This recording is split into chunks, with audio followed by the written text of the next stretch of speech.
course, most bee jobs are small ones, but bees know that every small job, if it's done well, means a lot. But choose carefully, because you'll stay in the job that you pick for the rest of your life. The same job for the rest of your life? I didn't know that. What's the difference? Huh? And you'll be happy to know that bees as a species haven't had one day off in 27 million years. Whew. So you'll just work us to death? We'll sure try. This scene from the Bee Movie is almost 20 years old, but it perfectly captures the feeling of modern jobs in the American economy. Imagine being handed a map, a detailed, confident, official-looking map. Your parents gave it to you. Your teachers gave it to you. Society handed it to you before you were old enough to ask questions. And the map said, here's how life works. Go to school. Work hard. Get a degree. Find a stable job. Be loyal. Show up. And eventually, you will be rewarded. Stability. Security. A house. A family. A future. That was the deal. That was the promise. And for a brief window in human history, roughly the mid-20th century in the Western world, that map was roughly accurate. But somewhere along the way, without announcement, without apology, without even the decency of acknowledgement, the map stopped matching the territory, and millions of people are still walking with the wrong map, still following directions to a destination that no longer exists, still doing everything they were told to do, still arriving somewhere they were never warned about. This is the story of that map. Who drew it? Why they drew it? Who it served? And what happened when the people who drew it quietly changed the roads while everyone else was at work? Part 1. The Promise. To understand the betrayal, you have to understand the promise first. Because the promise was real. It was not invented by dreamers or lunatics.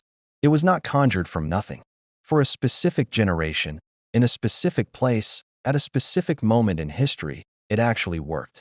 After the Second World War, the Western world, particularly the United States, but also Britain, Western Europe, Canada, Australia, entered an extraordinary economic period. Factories were running at capacity. Demand was enormous and growing. The middle class was expanding visibly. Unions were powerful and politically connected. Wages were rising year over year. Housing was affordable on a single income. College was cheap or free in many places. Healthcare was often covered by employment. Pensions were standard in large companies. A man, and it was mostly men in that era, which was its own significant injustice, could graduate high school, walk into a factory or an office or a trade, and build an entire life on one salary. Not a wealthy life, not a glamorous life, but a stable one. A mortgage, a car, a vacation every summer, a pension at the end, children who might do even better. That was enough. That felt like success. That felt like dignity. It felt, to the people who lived it, like the natural reward for ordinary effort. And the story told around that era, the story taught in schools, repeated by parents, reinforced by advertising and politics and culture and religion, was that this was the system working as intended. Work hard, play by the rules, and the system will reward you. The company will take care of you. The government will protect you. Society will recognize your contribution. That was the unspoken contract. What nobody told you was that the conditions that made that contract possible were temporary, historically unusual, economically fragile, dependent on a very specific set of circumstances that would not last. The post-war economic boom was not the natural resting state of capitalism. It was a historically anomalous convergence of factors. America's industrial competitors had been physically destroyed by the war. America's industrial capacity had been vastly expanded by wartime production. Workers had leverage because labor was scarce and needed. Unions were at the peak of their political and organizational power. Government policy, through programs like the GI Bill and federal housing loans, was actively supporting working-class family formation. These were temporary conditions. They were already beginning to erode by the early 1970s. They would be systematically dismantled through the 1980s and beyond. Nobody told you that because the people at the top had no interest in telling you. The map was useful. It kept people working. It kept people compliant. It kept people grateful for things that were, in hindsight, far less generous than they appeared and far less permanent. So the map stayed on the wall, long after the roads had changed. Let's be precise about what the promise actually contained. Because it wasn't just a vague feeling of optimism. It had specific, identifiable components. And understanding what those components were, what was actually promised, is important. Because it helps you understand exactly what was taken. The first component was job security. The idea that if you were competent, reliable, and loyal, if you showed up and did your job without causing trouble, you would not be discarded. Companies spoke openly about loyalty. Long service awards, gold watches at retirement, photographs on walls of people who had given 20, 30, 40 years to the organization. The language of family was everywhere. We are a family here. You have probably heard that phrase. You may have worked somewhere that said it. It was not merely a metaphor for warmth. It was presented as a promise. We will not throw you away. You are not merely a resource to be consumed. You are part of something. That promise felt real because for a long time it was partially honored. Not out of generosity, not because employers were inherently decent, but because it was economically rational. Companies needed workers. Training workers was expensive. Replacing workers was expensive. Unions made firing workers legally costly. The social contract expected it. Loyalty, in other words, was enforced by economics and social expectation, not by ethics, not by genuine care. When the economics changed, when globalization made replacing workers easy and cheap, when technology made some workers unnecessary, when the legal framework shifted in favor of employers, the loyalty would change with it. But nobody said that part out loud. The promise of security was real enough to generate genuine gratitude. The basis for that promise was always more fragile than it appeared. The second component of the promise was wages that grew. This seems simple. It is actually central to everything. In the post-war decades, productivity and wages rose together. When workers became more productive, when they made more, built more, generated more value per hour, they were paid more. This seems obvious. This seems fair. This seems like basic economic logic. If you produce more, you earn more. If the company does better, the workers do better. It was also, historically speaking, a brief anomaly. From roughly the 1950s through the early 1970s, median wages in the United States tracked productivity almost exactly. Workers got more efficient. Workers got paid more. Living standards rose. The middle class expanded. The promise held. Then something happened. In the mid-1970s and accelerating sharply through the 1980s, the relationship between productivity and wages began to separate. Productivity kept climbing. Wages stopped. Workers kept generating more value. Workers stopped receiving more of it. The gap between what workers produced and what workers were paid began to widen. Slowly at first, then faster, then dramatically, then into a chasm so wide it reshapes the entire politics and culture of a nation. By the 2020s, American workers were producing roughly twice as much per hour as workers in 1979. Their real wages had barely moved. Where did the difference go? You already know the answer. It went to the top. It went to shareholders, to executives, to capital, to the people who owned the companies rather than the people who ran them. This was not an accident. This was not an economic law of nature. This was not inevitable. This was a choice. Specific, deliberate, policy-driven choices made by specific, deliberate people in specific, documented meetings and votes and lobbying campaigns. The tax code was changed. Labor law was weakened. Union organizing was suppressed. Financial regulations were altered.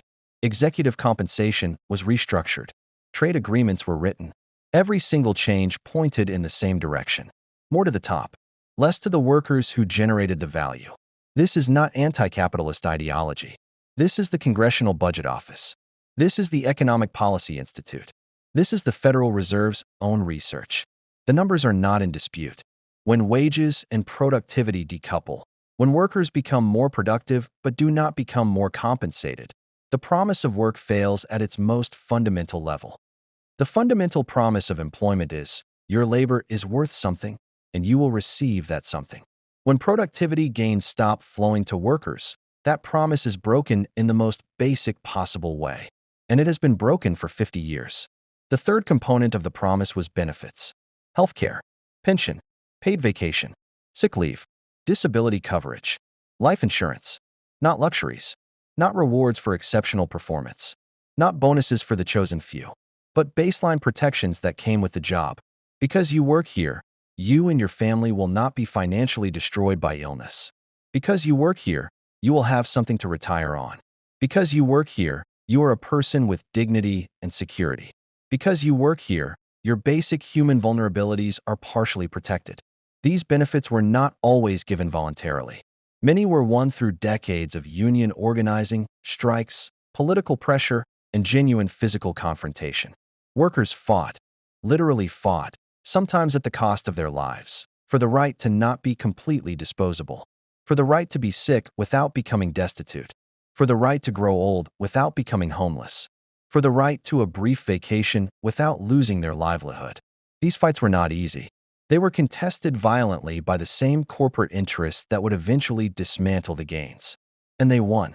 For a while, the benefits era created something powerful. It created a psychological contract, not a legal document, a feeling, a sense that the relationship between employer and employee contained something beyond pure transaction, that companies had obligations to the people who built them, that profits were not simply extracted from workers, but shared with them, that you were not just a cost to be minimized. You were a stakeholder, a contributor, a human being with claims on the organization you served. That feeling was perhaps the most important part of the promise. And it was the first thing to go, not all at once, not in a dramatic announcement, but through 1,000 small adjustments over decades. Higher deductibles, more employee cost sharing, narrower networks, higher premiums, reduced employer contributions, pension freezes, pension terminations, the shift from defined benefit to defined contribution. Each individual change was small enough to absorb. The accumulation was devastating. By the 2020s, the benefit package that once came standard with employment at a large American company, that once made even ordinary work feel like a foundation for stability, had in many places been stripped to near nothing. Healthcare that cost more than rent, retirement plans that shifted every ounce of risk onto the worker, paid leave policies that required negotiation rather than delivery. The benefits that previous generations received as baseline protections had become, for many workers, luxuries. Luxuries that had to be earned, begged for, or simply done without. The fourth component of the promise was the latter, the idea that work was not just survival. It was ascent. You started somewhere. You worked hard. You demonstrated your value. You improved your skills. You were noticed. You were promoted. You moved up. The ladder was not guaranteed to take everyone to the top. Nobody promised you a corner office or a seat at the executive table. But the ladder was supposed to be real, climbable, accessible to people willing to put in the effort and demonstrate the ability. This is perhaps the most emotionally seductive part of the promise, because it is the part most people still believe, or want to believe, or cannot afford to stop believing. The latter is the story told by every motivational speaker, every LinkedIn post, every bootstraps narrative about self-made success, every immigrant story, every first-generation success, every manager who points to their own career as evidence that the system works. Work hard enough, want it badly enough, sacrifice enough, develop yourself enough, and you will climb. The ladder made the present bearable. The long hours were worth it because the ladder rewarded them. The humiliation of entry-level work was worth it because the ladder led somewhere. The deferred gratification, the postponed vacations, the skipped celebrations, the spent weekends, was worth it because the ladder was real. Climb now. Enjoy later. That was the deal. And here is one of the most damaging truths about modern work. For most people, the ladder is no longer what it was. The ladder still exists in the story, in the speeches, in the job interview language, in the annual review where your manager tells you about your growth trajectory and development plan, in the company values deck that talks about how we invest in our people. But the rungs have been quietly removed, or spaced so far apart that climbing them takes a decade, or suddenly moved when you thought you were one step away. Promotions happen less frequently than they did for previous generations. Pay increases have become increasingly symbolic. 3% in a year of 5% inflation is not a raise. It is a pay cut with better optics. Middle management has been flattened. The internal career paths that once provided structured advancement have been replaced with vague gestures toward opportunity. The path from entry-level to stable, senior employment now takes longer, costs more in terms of credentials and networking and personal sacrifice, and delivers less than it did for any previous generation. And the people who still talk most confidently about the latter, who insist the most vehemently that it still exists, that you just need to work harder to find it, are almost always the people who climbed it 30 or 40 years ago, when it still worked, when the rungs were in place, when the labor market was different and the corporate world had not yet fully shed its obligations to workers. They are not lying. They are reporting their own experience. But their experience is not yours. The ladder they climbed no longer exists. And the advice they give is, at best, obsolete. At worst, it keeps you running in place while telling you the finish line is just around the next corner. So why did anyone believe it? Because for a specific generation, in a specific moment, the promise was partially delivered. The generation that lived through the post-war boom, that built careers in the 1950s, 60s, and 70s, genuinely experienced something like the deal. Not for everyone. Not equally. Racial exclusion and gender discrimination carved enormous groups out of the promise entirely. Black Americans were systematically excluded from the GI Bill benefits, from union membership, from federally backed mortgage programs that built white middle-class wealth. Women were excluded from most of the professional ladder and paid less in the sectors where they were allowed. Immigrants faced legal and informal barriers at every step. The promise was never universal. It was always conditional on who you were. But for a significant portion of white, male, Western workers, particularly in America, the deal was real enough to be believed. Real enough to be passed down as gospel. Real enough to be given to children as a map. Your parents told you the map worked because the map worked for them. Or at least, it worked well enough. Or at least, they believed it worked because they had no comparison. Or at least, they needed to believe it worked because admitting otherwise was too painful. Because if the promise was always a lie, then what were all those years of loyal service? What was all the deferred gratification? What were the vacations not taken, the risks not pursued, the dreams set aside? It is easier to believe the promise was real. It is easier to pass it down as truth. It is easier to tell your children, follow the path I followed, and you will arrive where I arrived. Even when the evidence is starting to suggest otherwise. Even when your children are coming home from jobs that pay less, in real terms, than your first job paid. Even when the house you bought for 3 times your annual salary is now selling for 15 times what your children earn. The cognitive dissonance is painful. The alternative, confronting the possibility that you worked your whole life within a system that was slowly extracting from you more than it was giving back, is more painful. So the map keeps getting handed down. And children keep following directions to destinations that exist only in the memory of a different era. The promise was sold in the language of dignity. This is important. This is the part that made it so effective. Work is not just a transaction. It is identity. It is purpose. It is contribution. Your job is not merely how you pay the bills. It is who you are. It is your place in the social order. It is your meaning in a world that might otherwise feel arbitrary. This language was not invented by accident. It was not organically generated by workers seeking meaning. It was cultivated, actively promoted, embedded in everything from children's books to career counseling to corporate onboarding presentations.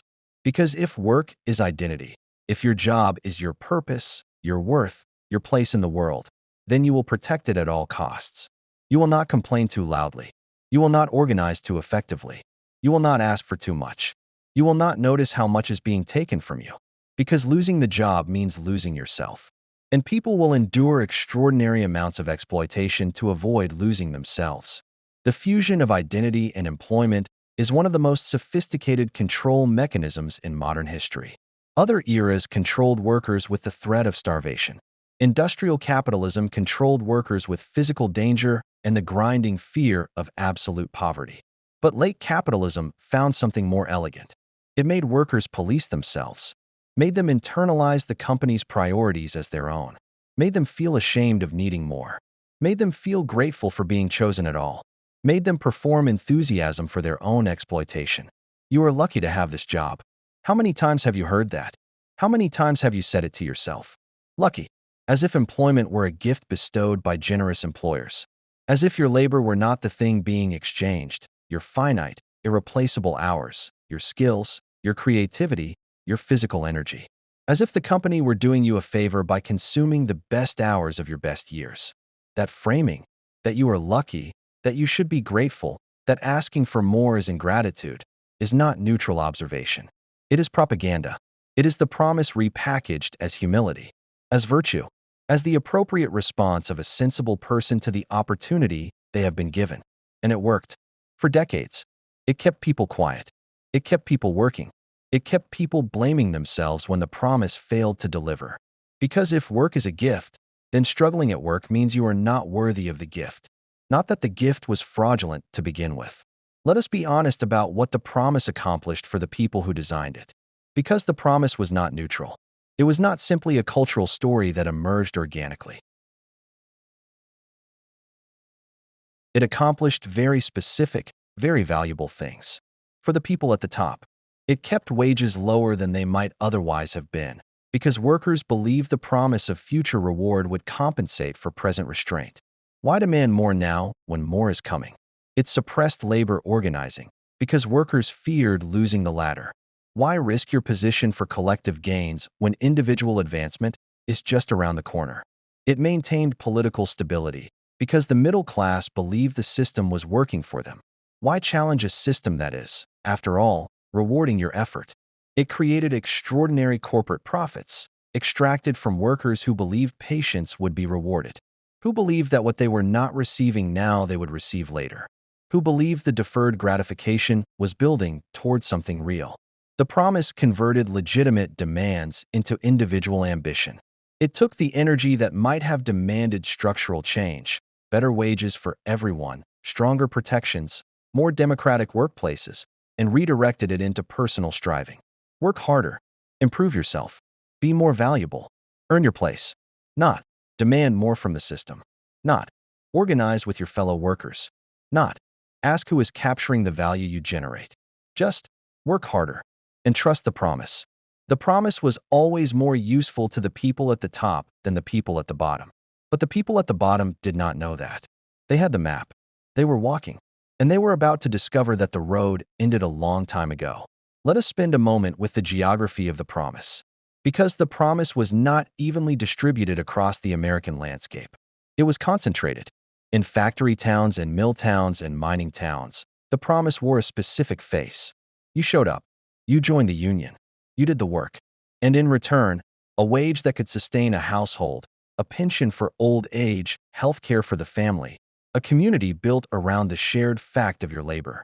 Not glamorous, often dangerous, frequently loud, dark, physically demanding in ways that extracted from the body at a rate the body could not indefinitely sustain.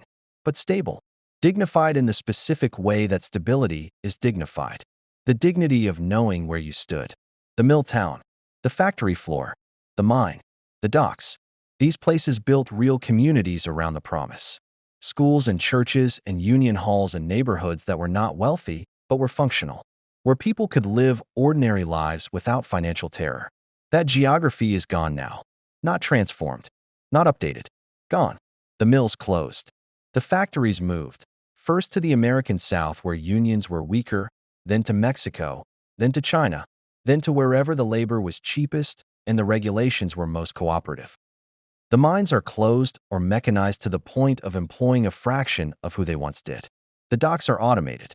The manufacturing floor that once employed 3,000 people employs 200. The towns that built themselves around those jobs are, in many cases, still physically present. The houses are there. The streets are there. The churches are there. Some of them, the ones that did not close. The union halls, many of them converted to something else now. A bar, a restaurant, a museum to what used to be there. But the economic engine is gone, and nothing replaced it. Not in those specific places. Not with the same wages, the same stability, the same ability to support a community of ordinary families. The people who stayed, who could not or would not leave, who had roots in family and homes in those places, watched the promise drain away. Not in a sudden crash. In a long, slow hemorrhage across decades. Each plant closing was a local crisis. Each wave of layoffs was a community wound. And the cumulative effect, across hundreds of towns and thousands of neighborhoods, was the destruction of an entire class of economic life that the promise had once sustained. This did not happen because of forces beyond human control. Trade policy was written. Tax incentives were structured. Corporate decisions were made. Labor law was weakened. People made these decisions. in specific rooms, with specific knowledge of the consequences. And the communities that bore those consequences were told, this is the global market. This is efficiency. This is progress. You will need to adapt. Adapt to what? Exactly, was never made clear. The jobs that were supposed to replace the factory jobs, the service jobs, the knowledge economy jobs, the technology jobs, did not go to the factory towns. They went to cities with existing capital and infrastructure and networks. The factory worker in Youngstown or Flint or Gary was not going to become a software developer in San Francisco. The advice to adapt was not bad faith, exactly. It was the advice of people who would not personally bear the cost of its inadequacy. And the towns paid that cost. In unemployment, in opioid addiction, in declining life expectancy, in the quiet fury that eventually found political expression in ways that surprised the people who had made the original decisions and then moved on. The promise had a particular relationship with time. Specifically, it asked you to defer, not enjoy your youth. Invest it, not live fully now. Build toward later. The whole architecture of the promise was structured around delayed gratification. Do the work now. Accept the difficulty now. Tolerate the conditions now. And later, after enough years of loyalty and enough demonstrations of reliability, you will receive the reward. The pension at 65. The promotion that finally acknowledges your value. The financial security that comes from decades of prudent saving.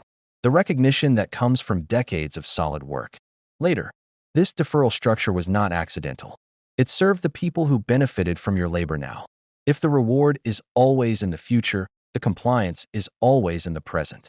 You cannot withhold future labor in protest of present conditions. You can only give present labor and hope future reward follows. The psychological weight of the deferred reward is enormous. It makes tolerating present conditions feel rational. It makes complaining about present conditions feel impatient, ungrateful, short-sighted. You are building towards something. The present sacrifice is the cost of the future reward. But what happens when the future arrives and the reward is not there? What happens when you reach 65 and the pension is gone or insufficient? When you reach the promotion and it has been given to someone younger? When you reach retirement age and the savings are not enough? When you look back at the decades of deferred living, the vacations not taken, the risks not pursued, the experiences not had, and the return on that deferral is not what was promised. You cannot get the time back. That is the cruelest math of the broken promise. The money can perhaps be partially recovered. The status can perhaps be rebuilt. The career can perhaps be redirected. But the years spent in the service of a promise that was not honored, those years are gone. And the people who made the promise that required your deferral, the companies, the systems, the ideology, bear no cost for the years they consumed. They simply move on to the next round of recruits. With the same map, the same directions, the same promise of later. One more thing about the promise before we move on. The promise was gendered, not just in the obvious historical sense that it was initially designed for men, for the male breadwinner whose labor would support a dependent household. That dimension is well documented and rightfully criticized. The gendering of the promise is also present in the specific way that the labor of women has been systematically undervalued, underpaid, and excluded from the full benefits of the deal even as women entered the workforce in large numbers. The gender pay gap is real. It is persistent. It exists across industries and levels and educational backgrounds. But the gendering runs deeper than the pay gap. The promise was built around a model of work, continuous, full-time, uninterrupted by caregiving. That was possible for men specifically because women were performing unpaid caregiving labor that the market did not count and the promise did not include. The post-war deal said, the man works, the woman manages the household. When women entered the workforce, which they did in large numbers, beginning in the 1970s, the deal did not fundamentally restructure to accommodate them. It simply added their labor to the economy while the unpaid caregiving labor they had previously performed remained mostly unpaid, mostly unrecognized, mostly their responsibility. The result was a vast expansion of women's working hours, both paid and unpaid, without proportional compensation or structural support. The childcare infrastructure, the parental leave, the flexible work arrangements, the support systems that would allow both caregiving and career to be maintained without women bearing a disproportionate cost. These were never built. Not adequately, not universally, not in a way that reflected the actual scale of what was being asked. Women were welcomed into the paid workforce while the structures that made their participation sustainable were not provided. And when they struggled, when the double burden of paid work and unpaid caregiving produced outcomes that differed from men who had never carried that burden, the meritocracy story was ready with its explanation. They are not as committed. They make different choices. The outcomes reflect individual decisions. The system did not fail them. They failed to optimize within the system. There is a specific version of the promise that deserves its own examination. The version told to first-generation students. The version told to the children of immigrants. To the children of working-class families who had not attended college themselves. To the young people whose parents sacrificed in concrete and specific ways so that their children could access a world the parents had not been able to enter. For these students, the promise was not just a cultural ambient. It was a family project. Your grandparents left their country. Your parents worked double shifts. Your family lived carefully, spent carefully, deferred carefully, so that you could have the education that would deliver the stability they had worked toward but not achieved. The degree was not just your future. It was the return on your family's sacrifice. The emotional weight of that investment is extraordinary. The responsibility it places on the student is real. The gratitude it demands is genuine. And it made the promise even less resistible. You cannot doubt the value of the degree when the degree represents your parents' hope. You cannot question the system when questioning the system feels like betraying the sacrifice. What makes this particular version of the story so painful is not just that it failed. It is that the failure lands on the people who most needed it to succeed. The student from a wealthy family who borrowed no money and whose parents have a safety net. That student's failed promise is a disappointment. The first-generation student who borrowed $60,000, whose parents took second mortgages, whose family organized their sacrifice around this specific outcome, that student's failed promise is a catastrophe. Not just personal, generational. The wealth that was supposed to be built, the mobility that was supposed to be achieved, the sacrifice that was supposed to be vindicated, all of it conditional on a promise that was already breaking when it was made. And the cruelest part is that the promise was made most insistently to the people who could least absorb its failure. The immigration story, the bootstrap story, the America as the land of opportunity story. These narratives are most powerfully deployed in communities where the need for them to be true is greatest. Where the alternative, accepting that the system is rigged against you, that the path is harder and the reward smaller than you were told, is too painful to consider without completely reorienting your relationship to everything you have been working toward. The promise is most seductive where it is most needed, and most damaging where it is most believed. Let us talk about the role of education in maintaining the promise. Not higher education, the earlier education, the K-12 system that shapes what children believe before they are old enough to question it. School in America teaches many things. Some of them are true and valuable. Some of them are the transmission of the map. The map is taught early, in the stories, in the framing, in the consistent, ambient, rarely examined ideology that runs through the curriculum. Hard work is rewarded. The system is fair. America is a meritocracy. The outcomes people achieve reflect the effort and talent they invest. Poverty is the result of bad choices. Success is the result of good ones. These are not just beliefs. They are the operating system on which everything else runs. A child who grows up genuinely believing the system is fair, that outcomes reflect merit, will respond to economic difficulty by blaming herself. Not by questioning the system, by questioning herself. What did I do wrong? What am I failing at? What do I need to improve to deserve better? The meritocracy ideology installed in childhood is the most durable version of the map. The one that survives repeated exposure to contradicting evidence. The one that explains away the evidence as individual exception rather than systemic pattern.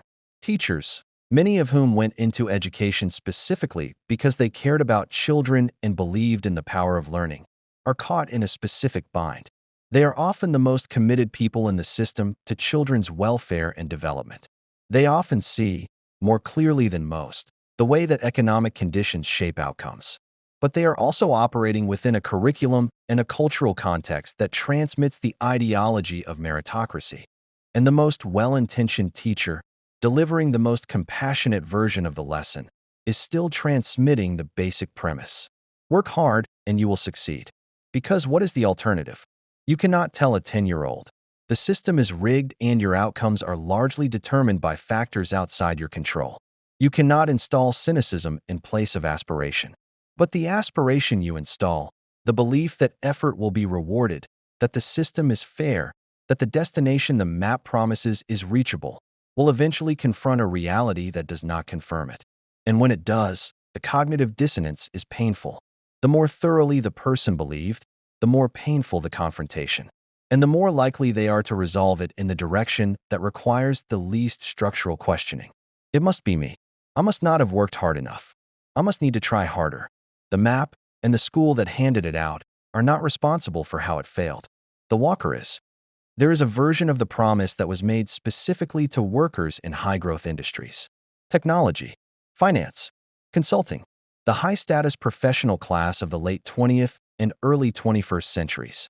The promise made to these workers contained everything the basic promise contained, and then more.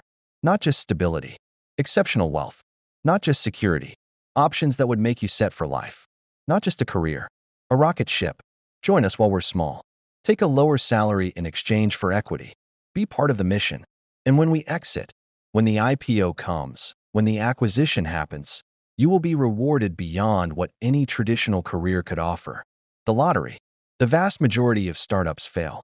The equity that was accepted in lieu of salary is worth nothing.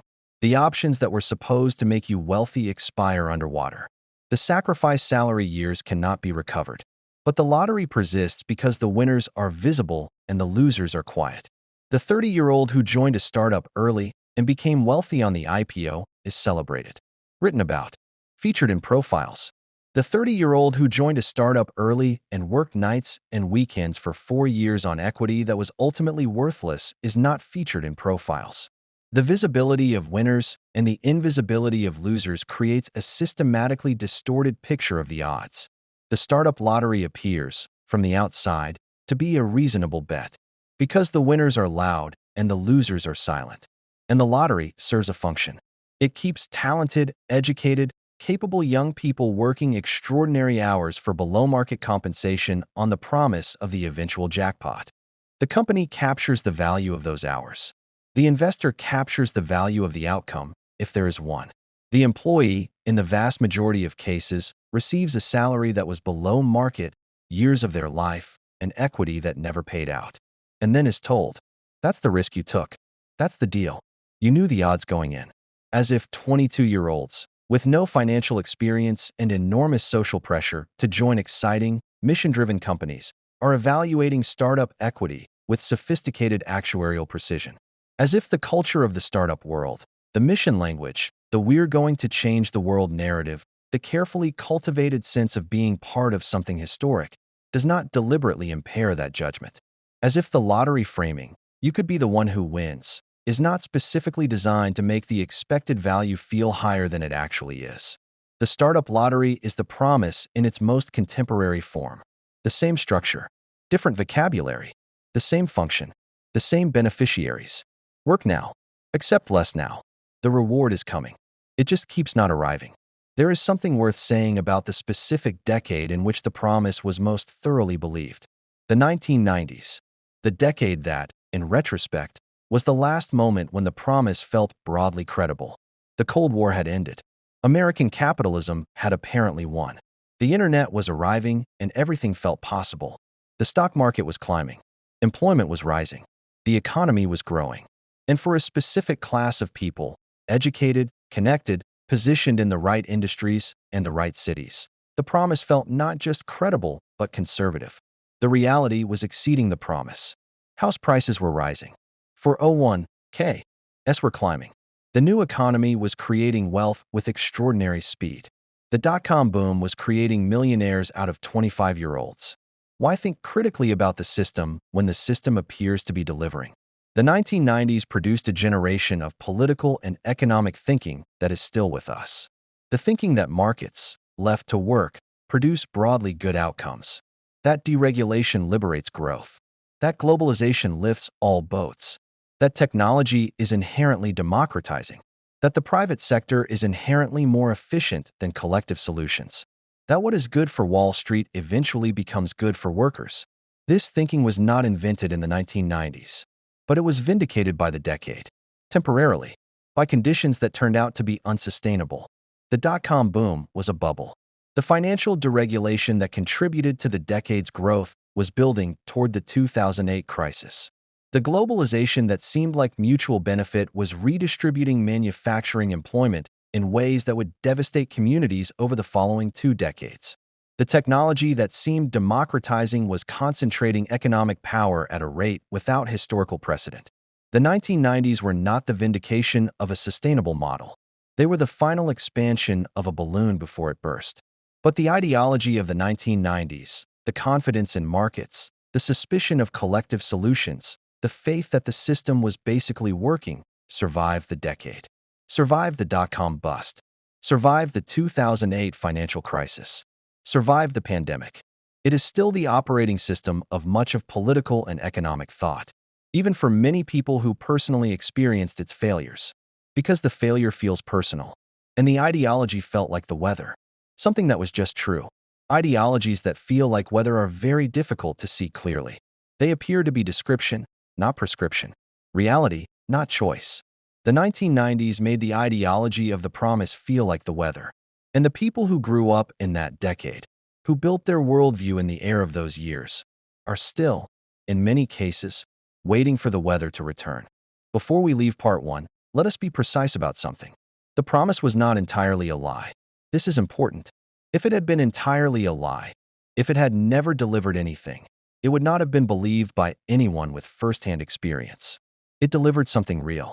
For a specific population, in a specific moment, it delivered something close to what it promised. Not perfectly, not for everyone, with enormous exclusions and inequalities that must not be forgotten, but something real. The post-war generation, or the portion of it that was not excluded by race or gender, did experience something like stability, did accumulate something like wealth, did retire with something like security. The promise was not pure fiction. It was a true thing that stopped being true, a contract that was honored and then dishonored, a road that existed and was then closed. And this is what makes the story so complicated. Because the people who insist the promise still works are not entirely lying. They experienced it. Their experience is real. And the people who insist the promise is broken are not being ungrateful. Their experience is also real. Both things are true simultaneously. The promise worked. The promise stopped working. The world in which it worked is gone. The ideology that it generated, the confidence, the map, the directions, is still here, running on a world that no longer matches it. And the distance between the ideology and the reality is where most of the suffering lives. Not in malice, not entirely in conspiracy, in the gap between a story that was once true and a world that has changed around it. The tragedy is not only that people were lied to, it is that people were told a truth, and then the conditions that made it true were systematically dismantled, and nobody updated the story. Or more accurately, the people who would have benefited from updating the story had no power to update it. And the people who had the power to update it had no interest in doing so. The story kept people working. The story kept people compliant. The story was worth maintaining, even after the reality had changed. Even after the map no longer matched the territory. Even now. Part 2, the betrayal. Nobody called a meeting to announce the end of the deal. There was no press conference, no official statement, no moment where the people in charge stood up and said, "We are changing the terms. We are taking more and giving less. We are ending the contract." It happened quietly, incrementally, in boardrooms and policy papers and shareholder reports and lobbying meetings that the public was never invited to, in decisions that were framed as economic necessity, as adaptation to changing markets, as the natural response to global competition, as the unfortunate but unavoidable consequence of forces beyond anyone's control, in language that made extraction sound like efficiency, that made the destruction of worker power sound like freedom, that made the systematic dismantling of the social contract sound like progress. The betrayal was slow enough that each step seemed reasonable. Each step, in isolation, could be justified, could be explained, could be absorbed without triggering the alarm it deserved. But the accumulation of steps, the direction of travel across 40 years, the consistent beneficiaries, the consistent victims, tells a story that is impossible to misread once you see it clearly. The deal was not renegotiated. It was stolen, piece by piece, while workers were distracted, while workers were grateful, while workers were told the changes were for their own good. The first betrayal was the dismantling of unions. This is not a political opinion. This is economic history. In the post-war decades, union membership in the United States peaked at roughly 1 in 3 workers. In some industries, manufacturing, construction, transport, mining, it was significantly higher. In cities like Detroit and Pittsburgh, the union was the economic backbone of entire communities. Unions were not perfect. They were sometimes corrupt, sometimes racially exclusionary in ways that are rightly condemned, sometimes resistant to necessary change, sometimes captured by leadership that prioritized their own power over members' interests.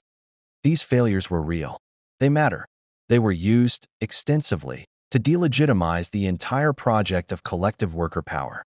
But whatever their flaws, unions performed a specific, irreplaceable function in the economy. They gave workers power, collective bargaining power, the ability to say, "We will not work for less than this. We will not accept conditions worse than these. We will not let you take everything we produce."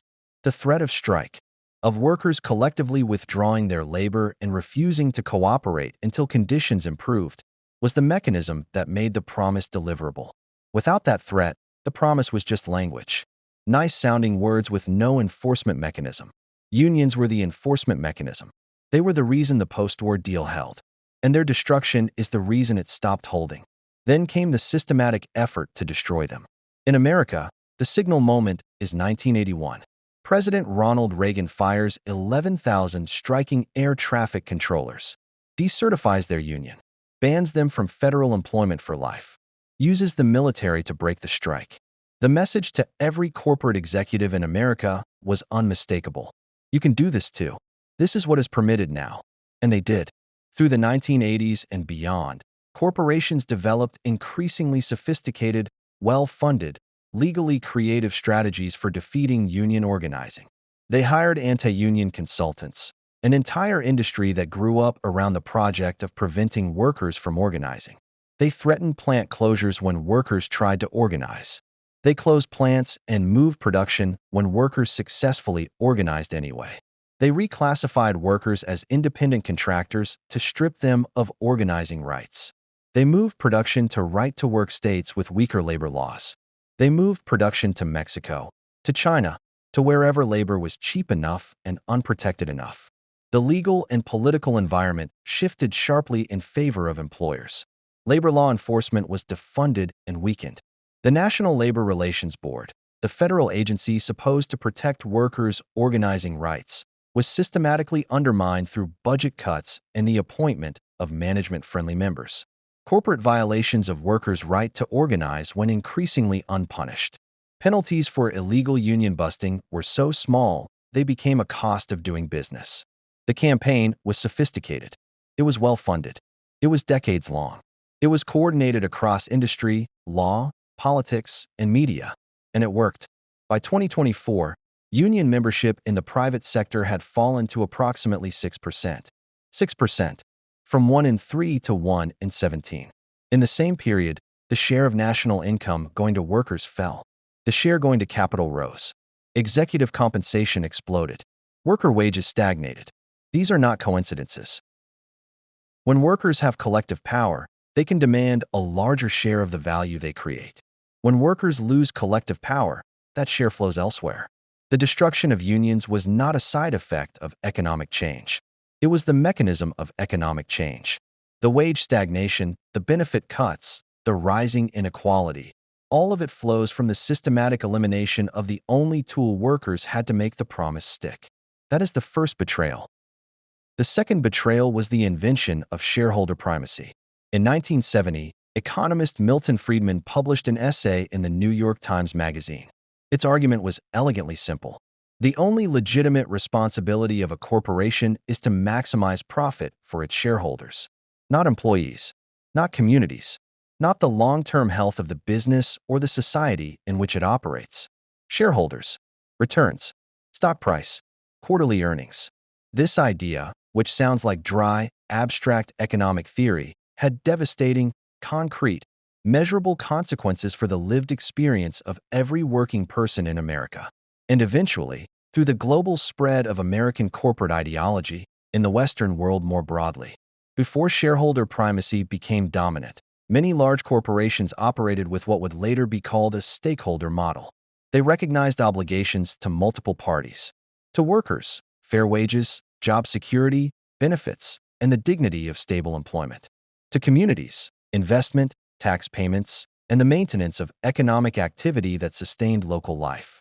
To customers, honest products at fair prices. To the long term, sustainable business practices that would allow the enterprise to continue for future workers and customers. This was not charity. It was not sentimental idealism. It was a recognition that a corporation existed within a web of relationships, human, social, economic, and that its survival over the long term depended on maintaining those relationships. Shareholder primacy severed that web with a single ideological cut. It said, the only relationship that matters is with shareholders. Everything else, workers, communities, the environment, the long term, is secondary. Everything else is a cost. Everything else can be sacrificed if doing so raises the stock price this quarter. The consequences unfolded across decades. Pension funds, which gave workers retirement security and aligned their interests with the long-term health of the company, were replaced with 401k plans that shifted every ounce of risk onto workers. If you invested well and the market cooperated, perhaps you would be okay.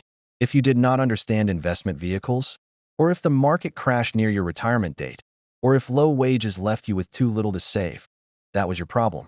The company had fulfilled its obligation by offering the plan. What happened inside the plan was no longer its concern. Healthcare benefits shrank year after year. Deductibles rose. Coverage narrowed. Networks tightened. Workers paid larger premiums for worse coverage. Employer contributions decreased. The cost burden shifted from the organization to the individual. Each year the change was small. Across a decade, it was dramatic. Across 30 years, it was transformative. Long-term employment gave way to contract work, temp agencies, and outsourcing. Why carry workers on your books? With their legally mandated benefits, their overtime protections, their workers' compensation obligations, their humanity, when you could hire them through a staffing agency that absorbs those obligations? Why invest in permanent employees when you can simply use people and return them when you are done? The human cost of this shift was invisible in corporate financial statements. The financial benefit was immediate and legible. And shareholder primacy said, if the financial benefit is real and the human cost is not on the balance sheet, then the decision is obvious. Then came the buybacks. Rather than use profits to raise wages, fund research, expand operations, invest in communities, or build for the future, corporations spent trillions buying back their own stock. The logic was simple. Buying back shares reduced the number of shares outstanding. Fewer shares meant higher earnings per share. Higher earnings per share raised the stock price. Higher stock price enriched shareholders. And executive compensation was increasingly tied to stock price. So executives who authorized buybacks were enriching the shareholders and enriching themselves. Between 2003 and 2022, S&P 500 companies spent over $10 trillion on stock buybacks. $10 trillion. To put that in context, the entire annual GDP of Japan, the third largest economy in the world, is approximately $4 trillion. America's largest companies spent more than two Japans buying back their own stock. Money that could have raised wages for every worker in America. Money that could have funded the next generation of research and development. Money that could have rebuilt crumbling infrastructure. Money that could have funded the pensions that were being eliminated. Money that could have trained the workers who were told to adapt to a changing economy. Instead, it went to the top, because the only obligation was to shareholders. That was the second betrayal. The third betrayal was the lie of meritocracy dressed up as opportunity. The economy as wages stagnated, the rules are different benefits now. Eroded in the new job economy, security evaporated. Those who succeed will be those who are most skilled. Most could not simply say, most adaptable, we are giving you less. Most entrepreneurial. That would be too honest. The failure is not structural. Too much resistance. The failure is that individual. Would name the betrayal if you are struggling. The answer is not to demand more sophisticated system, more plausible. The answer is to improve more psychologically effective. Get more education. Acquire new skills. Build your personal brand. Network more strategically. Be more entrepreneurial. Develop a growth mindset. Read more business books. Wake up earlier. Optimize your morning routine. Invest in yourself. This was not advice. This was deflection. It took the legitimate anger of workers being systematically squeezed. Workers whose wages were stagnating not through personal failure, but through deliberate policy choices, and redirected it inward. Not, this is unjust. But, you are inadequate. Not, the system is failing you. But, you are failing the system. The timing of this ideological shift was not coincidental. The 1980s and 1990s saw the simultaneous rise of the personal development industry and the decline of the labor movement. As collective power was dismantled, individual self-improvement was amplified. The message was precise. Your problems are personal. Your solutions must be personal. There is nothing structurally wrong that structural change could address. There is only your personal insufficiency and your personal responsibility to remedy it. This message served a very specific function. If workers blame themselves, they do not blame the system. If workers invest their energy in self-improvement, they do not invest it in organizing. If workers believe their low wages reflect their low value, they do not ask why their productivity has doubled while their wages have not.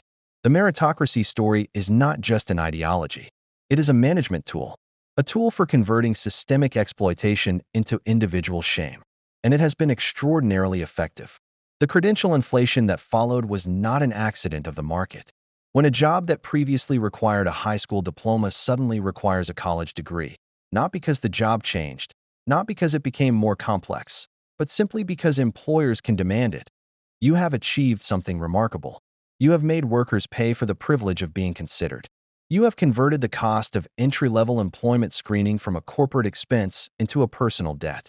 You have created a barrier to entry that serves to sort workers not by their actual capability to do the job, but by their ability to finance years of post-secondary education.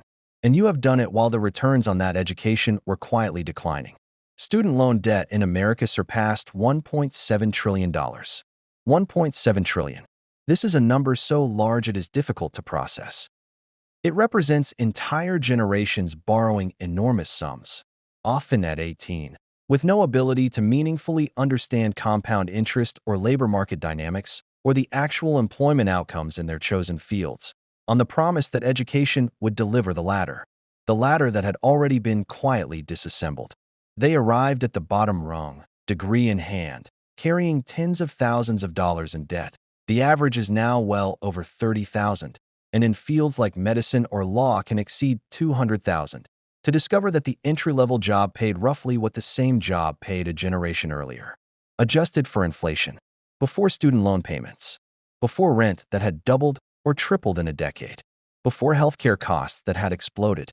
The degree was not the ticket to the middle class their parents described. It was the entry fee to a lottery with increasingly bad odds. The credential was not a ladder rung. It was the cover charge to enter a game already tilted against them. And the debt that financed it became one of the primary walls of the trap they were walking into. The fourth betrayal was the gig economy, sold as freedom, delivered as precarity.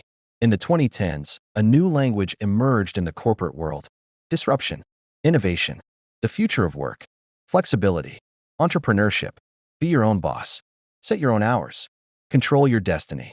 This language was attached to a new model of employment. You are not an employee. You are an independent contractor. You are a partner. You are an entrepreneur leveraging our platform to build your own business. You drive for us when you want. You deliver for us when you want. You clean houses, write code, produce graphic design, analyze data, pick up groceries, walk dogs, transcribe audio, rate algorithms. All on your schedule. All on your terms. All as a free agent in the modern economy. Freedom. Liberation from the constraints of traditional employment. What this language concealed, with remarkable precision, was the complete elimination of every protection that workers had spent a century fighting to establish.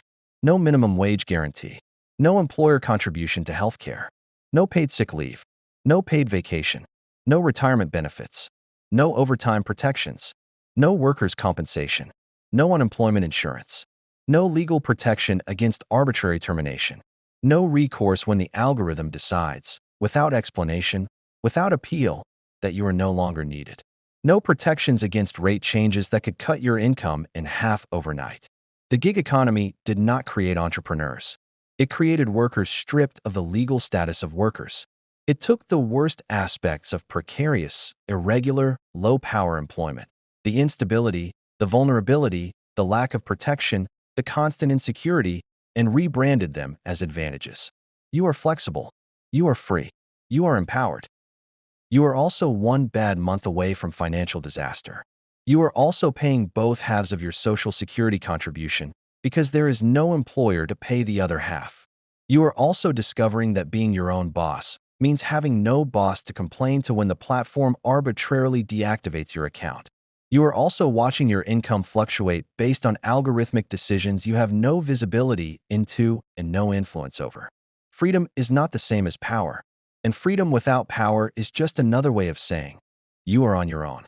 The companies that built this model, Uber, Lyft, DoorDash, Instacart, TaskRabbit, Amazon Mechanical Turk, and dozens more, built billion-dollar valuations on the labor of workers they legally refused to recognize as workers. The productivity was real. The deliveries happened. The rides were completed. The packages arrived. The value was generated. But the workers who generated that value received none of the legal protections, none of the benefits, none of the security that the law had been designed to provide to workers. Because they were not legally workers. They were partners, entrepreneurs, independents. The legal fiction was maintained through lobbyists, through carefully written platform terms, and through an aggressive campaign to prevent any state or federal classification of gig workers as employees. In California, voters in 2020 were asked whether gig workers should be entitled to basic protections. The company spent over $200 million, the most expensive ballot initiative campaign in California history, to ensure the answer was no. $200 million to keep workers unprotected. Because the protections, the minimum wages, the healthcare contributions, the overtime pay, would have cost more. And the only obligation was to shareholders. That was the fourth betrayal. The fifth betrayal was what happened to loyalty. Loyalty was the emotional core of the old employment contract, the thing that made it feel like more than a transaction. Stay with us. Give us your best years. Be reliable and committed, and we will not throw you away. That promise, even if it was always more conditional than it appeared, created something real in the lived experience of work. Stability, the ability to plan a life, the sense that your effort would be recognized and protected, the knowledge that if you were reliable and competent, you had a floor beneath you. The destruction of that stability did not happen in a single event. It happened through waves. The first great wave was the downsizing era of the 1980s and 1990s. Corporations that had been profitable for decades, that had operated with implicit promises of long-term employment, that had built entire cultures around loyalty and tenure, suddenly discovered a new virtue: efficiency. And efficiency required headcount reduction. Not headcount reduction because the companies were struggling. Not headcount reduction because the work was disappearing. Headcount reduction because eliminating workers was the fastest way to improve a specific financial metric: the quarterly earnings number, the stock price. CEOs who fired the most people received the largest bonuses. The market rewarded layoff announcements with rising stock prices. Lean became the corporate religion. And the workers who lost their jobs in the name of lean were not victims of economic failure. They were sacrifices on the altar of shareholder value. The message was felt in every office, every factory, every cubicle in America. You are not safe. No matter how loyal you are. No matter how hard you work. No matter how long you have been here. No matter how much you have given. You are a cost. And when costs need to be cut, you will be cut. A generation of workers absorbed that message at a cellular level. Some responded with rage. Most responded with a quiet, grinding anxiety that became the background noise of modern working life. And the rational response to that message, to an employer who might fire you at any moment for reasons entirely unrelated to your performance, is to never fully invest, to hold back a piece of yourself, to protect yourself, to keep one eye on the exit, to never fully believe the company's stated values and mission, to maintain the emotional distance that makes being discarded survivable. But that rational response, the rational self-protection of workers who had learned they were replaceable, was then used against them. You are not committed enough. You do not show enough initiative. You do not demonstrate enough ownership. You are not sufficiently passionate about the mission. Workers were being evaluated against an expectation of full emotional investment in institutions that had made clear they did not merit that investment. They were told to be loyal to organizations that had killed loyalty. To care about companies that had made clear caring was one-directional. To invest themselves fully in enterprises designed to minimize the cost of disposing of them. This was not a misunderstanding. Anxious workers work harder. Insecure workers ask for less. Replaceable workers do not organize. The betrayal of loyalty was not a side effect of economic change. It was a management strategy. The sixth betrayal was the theft of time. The promise once included a boundary. Work and life were supposed to be separate. You go to work. You come home. You are a person with a family, with hobbies, with rest, with existence outside of your productivity. The 8-hour day, which workers in the late 19th and early 20th century fought for and sometimes died for, was a declaration of principle. Human life is not purely for economic extraction. The time you sell is finite. The hours you give to an employer are hours purchased, not given. The rest of your time, the evenings, the weekends, the vacations, belongs to you. That was the deal. For a while, it was partially honored. Then came the email. Then came the smartphone. Then came the expectation that you were always available. That the boundary between work time and lifetime was a courtesy at best, a negotiable preference at worst. The laptop was the office. The office was everywhere. Everywhere meant always. The workday that ended at 5 became the workday that ended when you stopped checking your phone, which was never, or almost never, or only during the increasingly rare moments when you were asleep, or in the shower, or in a place without signal. Companies did not pay for this. They did not calculate the additional hours and compensate accordingly. They did not renegotiate salaries to reflect the expanded availability they expected. They did not explicitly demand it. They simply created cultures in which constant availability was rewarded and its absence was noticed and penalized. The employee who responded to the 11 p.m. email was praised. The employee who did not was noted. The comparison was made. The perception was established. And workers, trapped by the anxiety of job insecurity, by the fear of being seen as insufficiently committed, by the culture of visible productivity, complied. Not enthusiastically, not freely, but because the alternative, appearing less dedicated than the colleague who answered emails at midnight, felt like too great a risk. The result was a vast expansion of the working day for which workers were never compensated. And the productivity generated in those evening hours and weekend hours and vacation hours, the emails answered, the documents reviewed, the problems solved, was captured entirely by the company. The worker got anxiety and a depleted life. The shareholder got returns. That was the trade. And it was made without consent, without compensation, without acknowledgement. Just the quiet ambient expectation that you would keep giving. Because you were lucky to have the job. Taken individually, each of these betrayals could perhaps be explained, perhaps even partially justified. Markets change. Technology disrupts. Global competition requires adaptation. Economies evolve. Nothing stays the same. But taken together, the union busting, the shareholder primacy, the credential inflation, the gig economy reclassification, the destruction of loyalty, the theft of time, and the continuous transfer of every possible risk from employer to employee, they form a coherent pattern. Not an accident, not a drift, a direction. Every single development transferred power from workers to capital. Every single change made workers more precarious and employers more powerful. Every single shift increased the extraction of value from workers while decreasing their share of it. Every single step moved in the same direction. This did not happen by chance. The direction of travel was consistent. The beneficiaries were consistent. The victims were consistent. The people who lost were the people who work. The people who won were the people who own. And the most maddening part, the part that should generate genuine fury, is this. Throughout all of it, through every broken promise, through every stripped benefit, through every eliminated pension, through every reclassified job, through every year of flat wages while productivity climbed, through every return to office mandate, through every round of layoffs announced alongside record profits, the story told to workers remained the same. Work harder. Be more valuable. Earn your place. Be grateful for what you have. You are lucky to have this job. The map was wrong. The roads had changed. The destination no longer existed. But they kept handing out the map, and most people kept walking. Because the alternative, admitting the whole thing was a lie, was too painful to consider. The seventh betrayal was the destruction of place.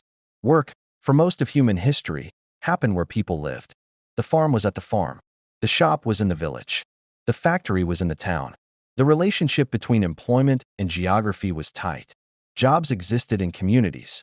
Communities were built around jobs. The stability of the job was partly the stability of the place. The modern labor market dissolved that relationship, first through the geographic concentration of opportunity. The knowledge economy, the technology sector, the financial sector, the professional services that the credentialing machine was producing did not distribute itself evenly across the country. It concentrated in specific cities, in specific coastal metro areas, in places with existing infrastructure, existing capital, existing networks. San Francisco, New York, Boston, Seattle, Austin, Chicago. If you wanted access to the jobs that the credentialed economy was producing, increasingly you had to be in those places, or willing to go to those places. The geographic concentration of opportunity was presented as neutral economic geography. This is where the jobs are. But the implications were profound. To access the economy's most rewarding jobs, you had to leave. Leave the town you grew up in. Leave the family you were close to. Leave the community that knew you.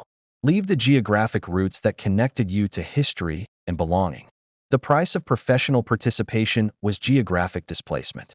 And in the cities where the jobs concentrated, the San Franciscos, the New Yorks, the Bostons, the wages the economy offered were consumed by the housing costs the concentration created.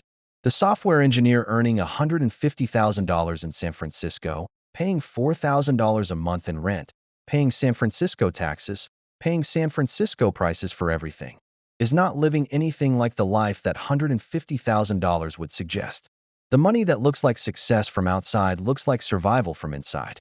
And the people who could not or did not want to move, who valued their place, their community, their family connections more than the jobs the coastal cities offered, discovered that the economy had decided their choice was economically irrational, that staying was penalized, that roots were a disadvantage, that the willingness to be geographically mobile, to detach from place and community in pursuit of economic opportunity, was now a prerequisite for full participation in the rewarding economy. This is presented as a choice, as individual preference, as the free market allocating people to where they are most productive. It is also the systematic devaluation of everything that is not labor market performance. Community, rootedness, family proximity, belonging, the specific irreplaceable relationships that come from growing up somewhere and staying. The economy does not count these things, does not compensate them, treats them as preferences to be overcome. And people who prioritize them are left behind by an economy that has decided such priorities are economically irrational. The eighth betrayal, and perhaps the most insidious, was the colonization of rest. Work used to end. Not perfectly, not cleanly. There was always anxiety that followed workers home, always the mental weight of unfinished tasks, always the dreams about the job. But there was a physical boundary. You left. You went home. The tools of work were at work. The demands of work could not reach you in your kitchen, your bedroom, your child's birthday party. The smartphone abolished the boundary. Not all at once. Gradually, through a slow normalization of availability that happened before most people understood its implications. The BlackBerry came first, the device of the executive, the doctor, the person whose time was important enough to command immediate response. Then the smartphone made everyone carry a device that could receive work communications at all times. Then the expectation followed the device. If you have the device, you can receive the message. If you can receive the message, you can respond. If you can respond, why didn't you? The expectation of availability expanded to fill the space the technology created. And companies, benefiting from the vast, uncounted, uncompensated expansion of working hours that connectivity enabled, had no incentive to limit it. The research on what this does to human beings is consistent. The inability to psychologically detach from work, to fully leave the job behind during non-working hours, is one of the most reliable predictors of burnout. Not just tiredness. The specific clinical condition that involves emotional exhaustion, cynicism, and a reduced sense of personal accomplishment. The condition that affects people who gave too much for too long to things that did not give back. Burnout rates have climbed consistently since smartphones became universal. They climbed faster during the pandemic, when the home became the office and the boundary between them collapsed entirely. And the corporate response to rising burnout has been fascinating in its inadequacy. Mental health days, wellness apps, employee assistance programs, mindfulness workshops, resilience training, all of them designed to help workers cope with the conditions. None of them designed to change the conditions. Because changing the conditions, reducing the expectation of constant availability, genuinely protecting non-working time, creating real boundaries between work and life, would cost something. In productivity, in coverage, in the competitive advantage of having workers who are always on. So instead, a wellness app, the individual is encouraged to be more resilient, to manage their stress more effectively, to practice better self-care, to be more mindful. And if they burn out anyway, if the constant availability and the flat wages and the job insecurity and the sunk costs and the identity trap all accumulate into a person who cannot continue, then the system has an answer for that too. They were not resilient enough. They did not take care of themselves. They should have used the app. The ninth betrayal was what was done to wages in the industries that could not leave. Some jobs cannot be offshored. Some work is inherently local. The restaurant that serves your food, the nurse who cares for your parent, the teacher who educates your child, the driver who delivers your package, the sanitation worker who removes your garbage, the home health aide who keeps your grandmother alive. These jobs cannot be sent to Vietnam or automated into a server farm in Nevada. They must be done here, by people, in the physical location where the work is needed. You might expect that this geographic and physical necessity, this irreplaceable local presence, would give these workers leverage. You cannot offshore the person wiping down your hospital room. You cannot replace the teacher with a chatbot and call the problem solved. These workers should have power simply because they are irreplaceable in the way that factory workers, when manufacturing moved overseas, were not. And yet, the wages paid to essential workers, to the people who perform the irreplaceable physical labor of maintaining the infrastructure of daily life, are often at or near the minimum. How is this possible? Through a combination of deliberate strategies, keeping minimum wages low through political pressure, preventing or limiting collective bargaining in care industries, classifying workers as part-time to avoid benefits obligations, using staffing agencies and temp contracts to fragment workforces and prevent organizing, creating immigration policies that ensure a supply of workers desperate enough to accept wages citizens would refuse, and culturally devaluing the work itself, treating care work as unskilled, as natural extension of feminine instinct, as somehow not real work, to justify not compensating it as real work. The pandemic made this visible in a specific, painful way. Essential workers were celebrated, banged pots, drawn rainbow signs, called heroes, healthcare workers, grocery employees, delivery drivers, teachers adapting to impossible circumstances, heroes. And then the pandemic eased, and the thank you signs came down, and the pot banging stopped. And the wages did not meaningfully rise. The essential workers who had been heroes returned to being costs. The celebration was real, in the sense that the gratitude was felt. But the celebration was also a substitute, a way of honoring sacrifice without compensating it, a way of acknowledging contribution without changing the terms of the exchange. Heroes do not need raises. Heroes are compensated by the honor. The word hero, applied to workers earning $12 an hour to risk infection in a pandemic, was not just inadequate. It was the promise in a new form. Your sacrifice is valuable. Your contribution is recognized. The reward will come later, in a different currency, a currency you cannot spend. The 10th betrayal, the one currently unfolding, is the management of the climate transition. This is new territory, but it belongs in this story because it follows the same logic as every previous betrayal. The science on climate change is settled. The economy will need to transition. The energy systems, the transportation systems, the industrial processes that currently run on fossil fuels will need to be rebuilt.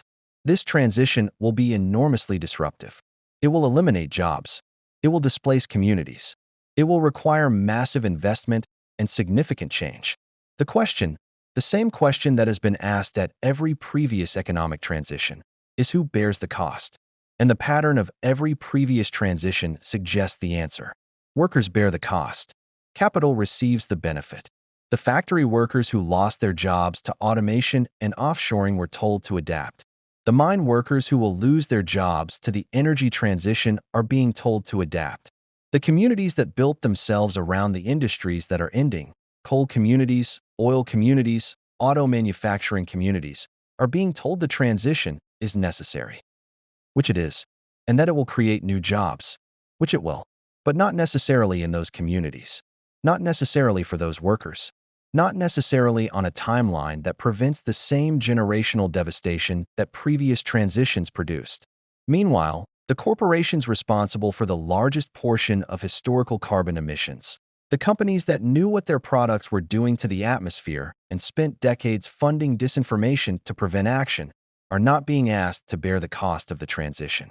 They are being offered incentives, tax credits for clean energy investments, subsidies for new green technologies, government funding for the transformation of their business models. The workers who will be displaced by the transition are being offered retraining programs that have historically delivered modest results, that require geographic mobility many cannot afford, that offer wages at the end of the process that are often lower than the wages being replaced. The pattern is the same. Capital is protected. Workers are told to adapt. The transition is real. The need for it is real. The urgency is real.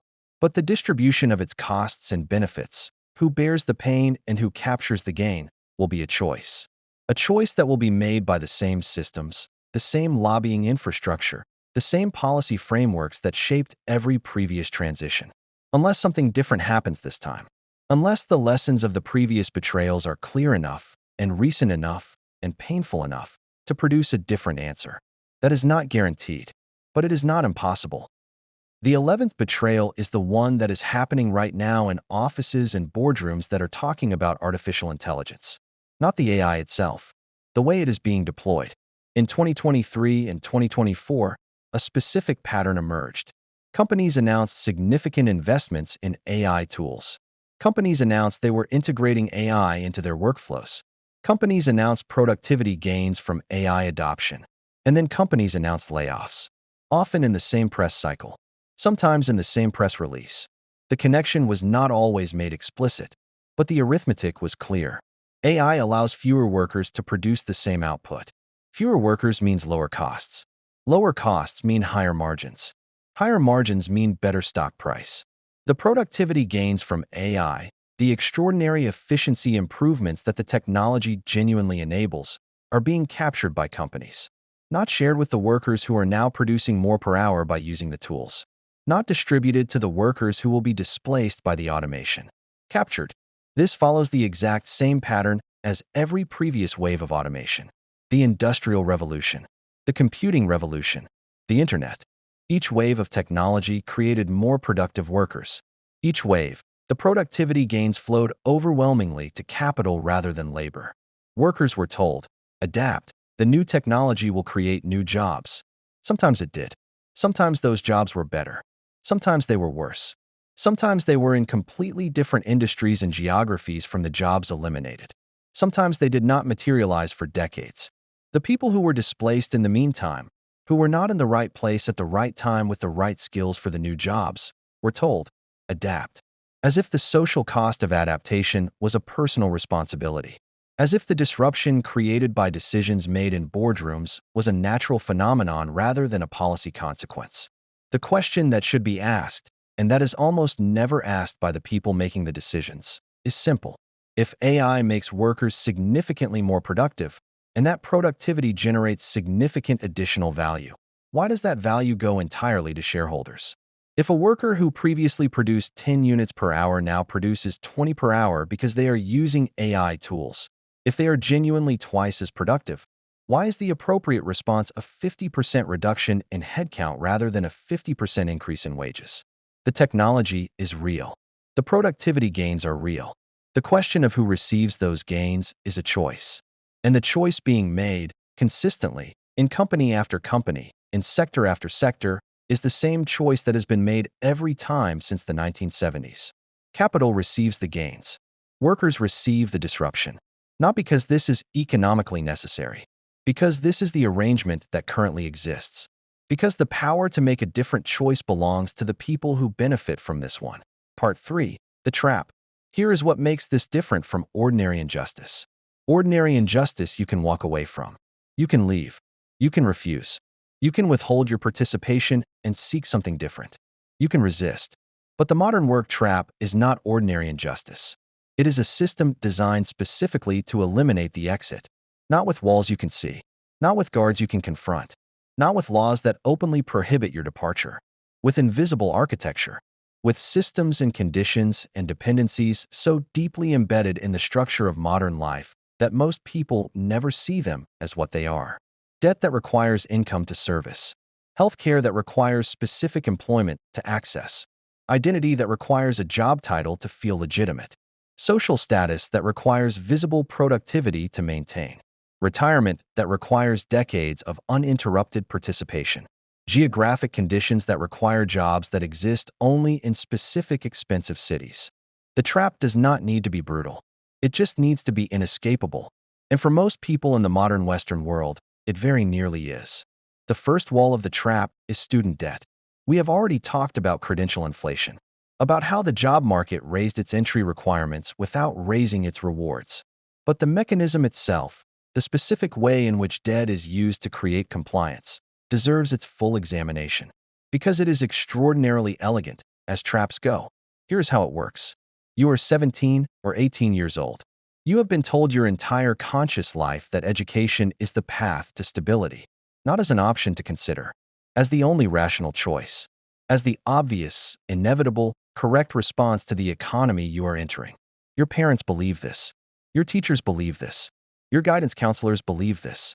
Every official institution around you reinforces this belief. The college fair, the FAFSA forms you are helped to fill out, the assumption embedded in every conversation about your future. You are asked to make a financial decision that will shape the next 30 years of your life. A decision most adults with full information and decades of financial experience would struggle to make correctly. You make it without real information, without understanding compound interest on six-figure debt, without understanding the actual employment outcomes of the specific degree you are choosing, without understanding that the labor market your parents are describing was shaped by conditions that no longer exist, without understanding that signing federal student loan documents is not the same as signing other financial agreements, that this particular debt cannot be discharged in bankruptcy, that it will follow you with the power of the federal government behind it. You sign, you borrow, you go. For years, sometimes 5, sometimes 6, later you emerge. A piece of paper, an average of $37,000 in debt in America, often far more, particularly if you pursued the graduate education the credential-inflated market now demands. You enter a job market that will offer you a starting salary roughly comparable to what that job paid 15 years ago, not comparable in absolute numbers, in real purchasing power, after inflation, after the dramatically higher cost of housing and healthcare and food. You cannot negotiate. You do not have leverage. You have no savings. You have no financial cushion. You have a monthly student loan payment that represents a significant fraction of your take-home pay, and you cannot not pay it. Student loans in the United States cannot be discharged in bankruptcy. The federal government is the lender and the collector. Default results in wage garnishment, tax return seizure, credit destruction. There is no negotiation, no hardship exemption that truly absolves the debt. Income-driven repayment plans allow the payments to be lower, but the debt accrues interest in the meantime, growing rather than shrinking. Some borrowers pay for 20 years and still owe more than they borrowed. So you take the job, whatever job you can get, the one that pays, the one with benefits, the one that will service the debt. You are not making a free choice about employment. You are servicing a debt. The debt is the leash. The leash requires a job. The job requires compliance. That is the design. The credential inflation that made the degree necessary is the bait. The student loan system that finances the degree is the mechanism. The job market that fails to compensate adequately is the trap. 3 components. 1 outcome. Workers who need their jobs too much to push back. The second wall of the trap is healthcare. In most of the developed world, This conversation is perplexing. In Canada, in France, in Germany, in Japan, in the United Kingdom, in Australia, in the Netherlands, in virtually every wealthy country that is not the United States, healthcare is not attached to employment. You get sick. You are treated. The cost is covered through a public system funded by taxation. Your employer does not control your access to medicine. Leaving a bad job does not mean risking your family's health. Starting a business does not mean gambling with your ability to see a doctor. Being fired does not mean losing your children's prescription coverage. In the United States, it means exactly those things. Approximately half of all Americans get their health insurance through their employer. Half. This is not an oversight of American policy. It is not an unfortunate accident. It is not the result of naive designers who did not anticipate the consequences. It is a feature. Tying healthcare to employment is one of the most powerful tools of labor control ever devised, because it means the stakes of losing your job are not just financial. They are physical. They are medical. They are existential. You do not just lose income when you quit or get fired. You lose your ability to see a doctor without going into debt. You lose your children's prescription coverage. You lose your mental health treatment. You lose your management of chronic conditions. You lose the ongoing specialist care that is keeping a family member alive. For anyone with a serious health condition, or a spouse, or a child, or a parent with one, the job is not optional. It is survival. Think carefully about what this does to power dynamics in the workplace. An employer who knows your insulin supply, your chemotherapy schedule, your antidepressant prescription, your child's asthma inhaler, all depend on your continued employment, has leverage that no union contract and no labor law can fully counteract. You will accept unreasonable demands. You will tolerate management behavior you would not otherwise tolerate. You will stay in positions that are psychologically damaging. You will not push back too hard. You will not organize, because the risk of losing coverage is too catastrophic to contemplate. This is not irrational. This is the most rational possible response to the situation. And it is the situation that was chosen through decades of policy decisions, lobbying campaigns, and congressional votes over the alternatives that every other wealthy country adopted. Every attempt to decouple healthcare from employment, to create a system where workers could access medical care regardless of their employment status, was defeated by the same corporate interests that benefit from the current arrangement. Because an employee who cannot afford to lose their health insurance is an employee with diminished negotiating power, and diminished negotiating power is valuable. The third wall is identity. We touched on this in part 1. The way the promise converted work from transaction into meaning. But the identity trap, fully examined, is darker than a simple rhetorical strategy. It is about the way modern culture has systematically colonized the self. For most of human history, work was what you did, not who you were. A farmer farmed. A weaver wove. A merchant traded. The work defined a function, a role in the community, a contribution to social life. But when the work was done, when the harvest was in, when the cloth was woven, when the market day ended, the person existed independently. The work was not the person. The Industrial Revolution began the process of making work more central to personal identity. But it was the late 20th century, particularly in white-collar, professional, knowledge economy employment, that completed the fusion between self and work. What do you do? This is the question with which people in the modern Western world introduce themselves. Not, what do you love? Not, what are you curious about? Not, who do you love and who loves you? Not, what do you care about? What do you do? Meaning, how do you justify your existence economically? What is your function in the productive order? What value do you generate that earns you your place? The question sounds neutral. It is not. It is the constant, ambient reinforcement of the idea that your economic function is your primary identity. The corporate world did not create this fusion alone, but it cultivated it with extraordinary skill, through the language designed to make employees feel like participants in a mission rather than sellers of labor. We are not just a company. We are a movement. We are changing the world. We are disrupting the industry. We are building something that matters. We have a culture. We have values. We have a purpose. You are not an employee. You are a team member, a contributor, a creator, a maker, a builder. This language is not generosity. It is not an authentic expression of corporate purpose. It is extraction with better branding. If you believe you are contributing to a mission, you will work longer hours without being asked. If you believe the company is your family, you will sacrifice things families sacrifice for each other. If you believe your work defines your worth, you will never feel entitled to set limits on how much of yourself you give. The identity trap makes workers police themselves, makes them feel guilty for taking the vacation they are entitled to, makes them feel ashamed of wanting a raise, makes them preemptively eliminate demands that would be entirely reasonable if work were simply work. Because it is not simply work. It is who you are, and you cannot ask too much from yourself. There is a reason that the most exploitative industries, tech startups, finance, consulting, media, are also the industries with the most sophisticated mission language. The more you can make people feel that the work is their identity, their purpose, their meaning, the less you have to pay them for it. The compensation is the meaning itself. You are lucky enough to be doing work that matters. You are privileged enough to be part of something larger than yourself. The payment is not just the salary. It is the meaning. And meaning, identity, is infinitely cheaper than money. The fourth wall is the retirement trap. The pension, once standard, once the bedrock of working-class economic security in old age, is nearly extinct in the private sector. In the post-war era, many companies offered defined benefit pensions. The deal was simple. You work here for 30 years, you retire, and we pay you a guaranteed income for the rest of your life.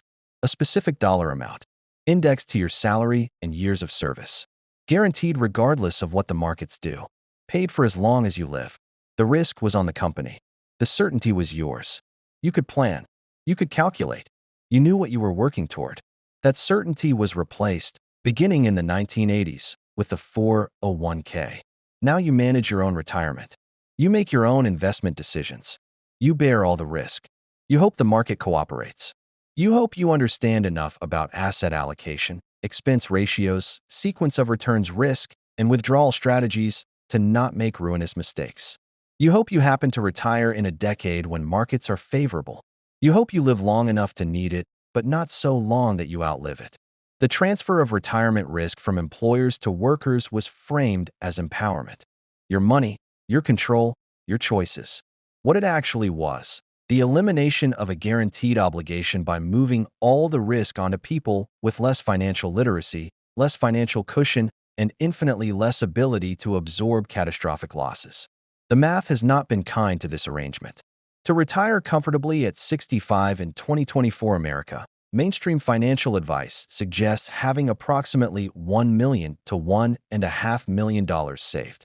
The median 401k balance for Americans approaching retirement age, in their late 50s and early 60s, is approximately $135,000. $135,000 against a recommendation of $1 million. This is not a minor gap to close through discipline and better saving habits. This is a structural catastrophe decades in the making. The retirement system that replaced the pension is failing the people it was supposed to serve, not because people are irresponsible or undisciplined, but because wages have been too low to save meaningfully for too long. Because student debt consumed the early years, the years when compound interest matters most. Because healthcare costs and housing costs absorbed what savings were attempted. Because market crashes, 2000, 2008, the pandemic, repeatedly destroyed the accounts of workers who were weeks from retirement or years from it. Because the system was designed to be cheap for employers and profitable for the financial services industry, not to actually ensure retirement security for workers. The pension was eliminated because it was a real cost on corporate balance sheets. Its replacement was sold as freedom. It delivered insecurity. And the workers who will retire, or try to retire, on $100,000 savings that were supposed to be million-dollar savings will discover what that insecurity actually means. Not in corporate filings. In their own lives. In their own fear. In the decision millions are already making to simply not retire at all. The fifth wall is the sunk cost trap. You have put in 10 years. 15. 20. You have learned the company's internal systems, its unwritten rules, its politics. You have built relationships with managers who know your work, with colleagues who trust you, with clients who specifically ask for you.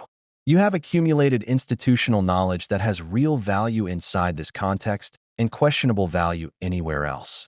You have given a significant portion of your finite life to this organization. And leaving feels like admitting that all of that was wasted. Or worse, that you were wrong to give it. So you stay, even when the conditions have deteriorated. Even when the promises that kept you have not been kept. Even when the thing you thought you were building is clearly not the thing you are actually living. You stay because the arithmetic of sunk cost, the psychological weight of what you have already invested, makes leaving feel like loss. Even though, rationally, what you have already spent cannot be recovered. Even though the rational question is not, what have I already given this? But, what will I continue to lose if I stay? The sunk cost trap is not a bug in human cognition. It is a feature that the modern employment system has learned to exploit with precision. Every vesting cliff is a sunk cost trap. Every promotion that is just around the corner is a sunk cost trap. Every performance improvement plan that promises to restore the standing you have already earned is a sunk cost trap. The trap uses your own history against you, uses the years you gave as the reason to give more years, uses your investment as the chain that holds you. The sixth wall is social status. In the modern Western world, particularly in major cities and the professional classes, what you do, and more specifically where you do it and what title you hold, is a primary marker of social value. This has always been partly true. Every society has attached status to certain roles. But the modern information economy has made it viscerally, constantly, unavoidably visible in ways it never was before. LinkedIn profiles, visible career trajectories, public-facing professional personas, the social media of professional achievement.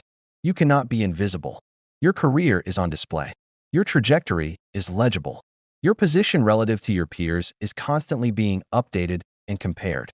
And leaving a high-status job, or an industry with social cachet, or a company whose name signals something, carries a social cost that many people find genuinely overwhelming.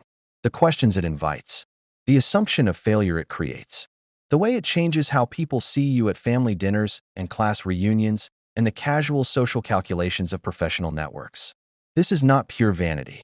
It is a rational response to a world that has made economic productivity the primary measure of human worth. When your value as a person is continuously, publicly, inescapably tied to your value as a worker, when what you do is who you are, stepping off the treadmill is not just a career decision. It is a statement about who you are, about your worth, about your deservingness. And most people are not ready to make that statement, even when the treadmill is running too fast, even when it is heading nowhere, even when it is destroying them. Put all of these walls together. Student debt that demands income, healthcare that demands specific employment, identity that demands productivity to feel legitimate, retirement that demands decades of continuous participation, sunk cost that demands continuation to justify the past, social status that demands visible employment to maintain. Each wall alone might be scalable, manageable, something that could, with difficulty and support and a measure of luck, be overcome. Together, they form a structure that very few people can climb out of. The trap does not require violence. It does not require surveillance. It does not require guards or chains or explicit coercion. It requires only that you need money to survive, and that the conditions under which you can earn that money have been carefully, systematically, deliberately designed to minimize your power and maximize your compliance. And here is the final cruelty of the trap. The people most thoroughly trapped are often the most thoroughly convinced they have chosen freely. Because the trap was not presented as a trap. It was presented as opportunity, as the responsible path, as the mature, realistic, adult response to the world. The education was an investment in yourself. The job was a career you chose. The loyalty was virtue. The long hours were ambition. The staying was stability. The sacrifice was building towards something. Every element of the trap came with a story that made it feel like a choice. And when the trap closes, when you are 45 years old with debt and dependence and healthcare needs and a mortgage and a job you cannot afford to leave, the story is still there, ready to absorb the frustration, ready to redirect the anger inward. You chose this. You signed the loans. You took the job. You stayed. The trap and the story are inseparable. The story is what makes the trap invisible. And invisible traps are the most effective kind. They do not need to be maintained. They maintain themselves through the shame of the people inside them, who cannot see the walls, who can only see their own choices, who can only conclude that if they are trapped, they must have trapped themselves. There is one more thing that must be said about the trap. It is not equally distributed. The walls are higher for some people than others. The floor of the trap is lower for some than others. The exit, to the extent one exists, is more accessible to some than others. If you graduated without debt, because your parents could afford to pay, because you won scholarships, because you attended a well-funded public university in a different era, one wall is already lower. If you are young and healthy with no dependents, the healthcare wall is more scalable, at least for now. If you work in a field with genuinely portable, high-demand skills, the employment wall has more doors. If you have family wealth to fall back on, a parental home you can return to, an inheritance to absorb risk, a financial safety net that softens the floor, the trap is less total. The people most thoroughly trapped, most subject to every wall, least able to scale any of them, are the people with the least existing capital. Working-class people, first-generation college graduates with maximum debt and minimum safety net. People of color who have faced additional barriers at every stage of the process. People without family wealth to cushion falls or fund exits. People who borrowed the most and earned the least. People who most needed the promise to be real. The trap is not designed to be equally confining. It is designed to be most confining for the people who can least afford to resist it. Not because the designers are uniformly sadistic, but because the treadmill, the compliant, continuous, anxious, underpaid labor of people who have no choice but to keep running, is what generates the wealth that flows upward. And the people with the fewest options run fastest. The trap is not a flaw in the system. The trap is the system. There is a wall of the trap that rarely gets named. The wall of comparison. Human beings assess their circumstances not in absolute terms, but relative ones. We do not experience our wages as a number. We experience them in comparison to what we were promised, to what our parents earned at our age, to what our colleagues earn, to what people with similar qualifications earn, to what the cost of the life we were told we were building toward actually requires.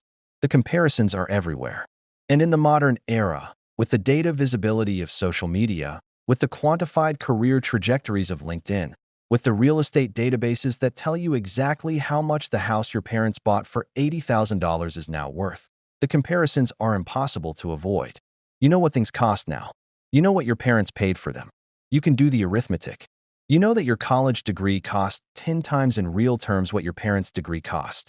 You know that the house they bought at your age costs 4 times your annual salary and cost half of theirs. You know that the pension they received does not exist for you.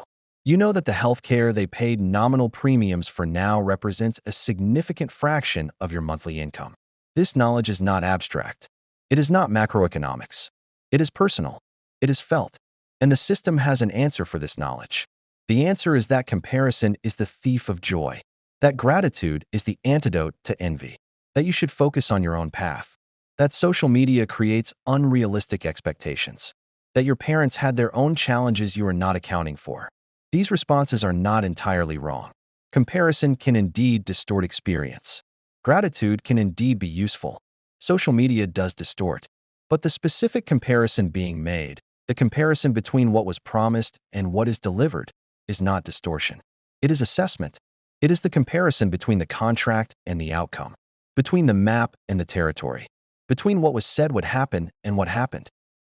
Telling someone to stop making that comparison is telling them to stop noticing that they have been misled, to practice gratitude for a promise that wasn't kept. That is not advice. That is compliance management. The wall of information asymmetry deserves its own examination. The trap is maintained, in part, by information that you do not have. You do not know what your colleagues are paid. This is not accidental. Many employers actively discourage or prohibit salary discussions among employees. The norm of salary secrecy is so deeply embedded in American workplace culture that most workers do not discuss their pay, even when no formal prohibition exists. And salary secrecy serves a very specific function.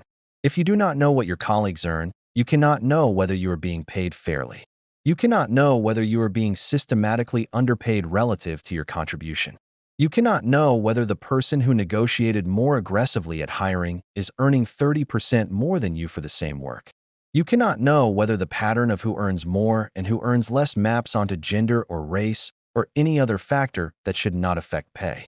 You are negotiating in the dark. against an employer who knows exactly what everyone earns. And you are expected to negotiate for your own fair compensation without access to the information that would tell you what fair compensation is. The information asymmetry extends beyond salary. You do not know the financial health of your company in the way that executives do. You cannot see the layoff planning documents. You cannot read the board discussions about cost reduction.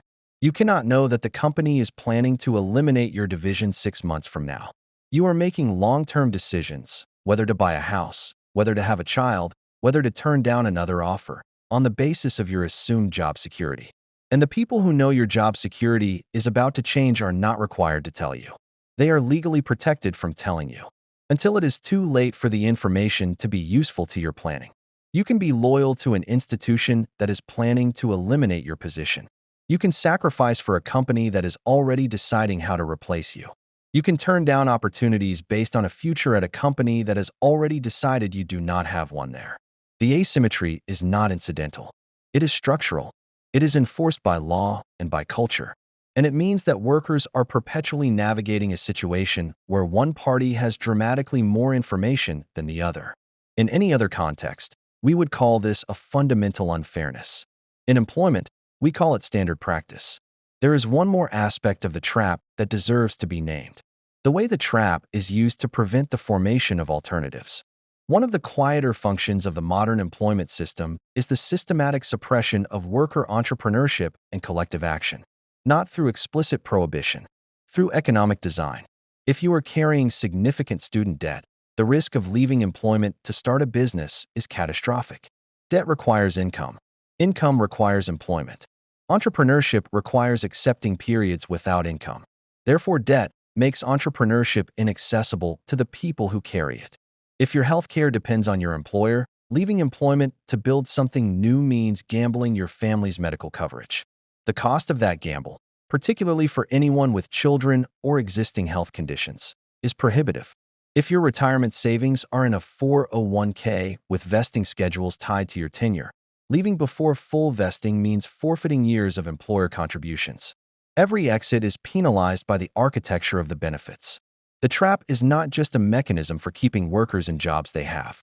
It is a mechanism for preventing workers from building alternatives to the arrangement, for preventing the formation of worker-owned enterprises, for preventing the accumulation of the independent financial foundation that would make collective action less risky, for preventing the development of the economic alternatives that would give workers genuine choices about where and how and for whom they work.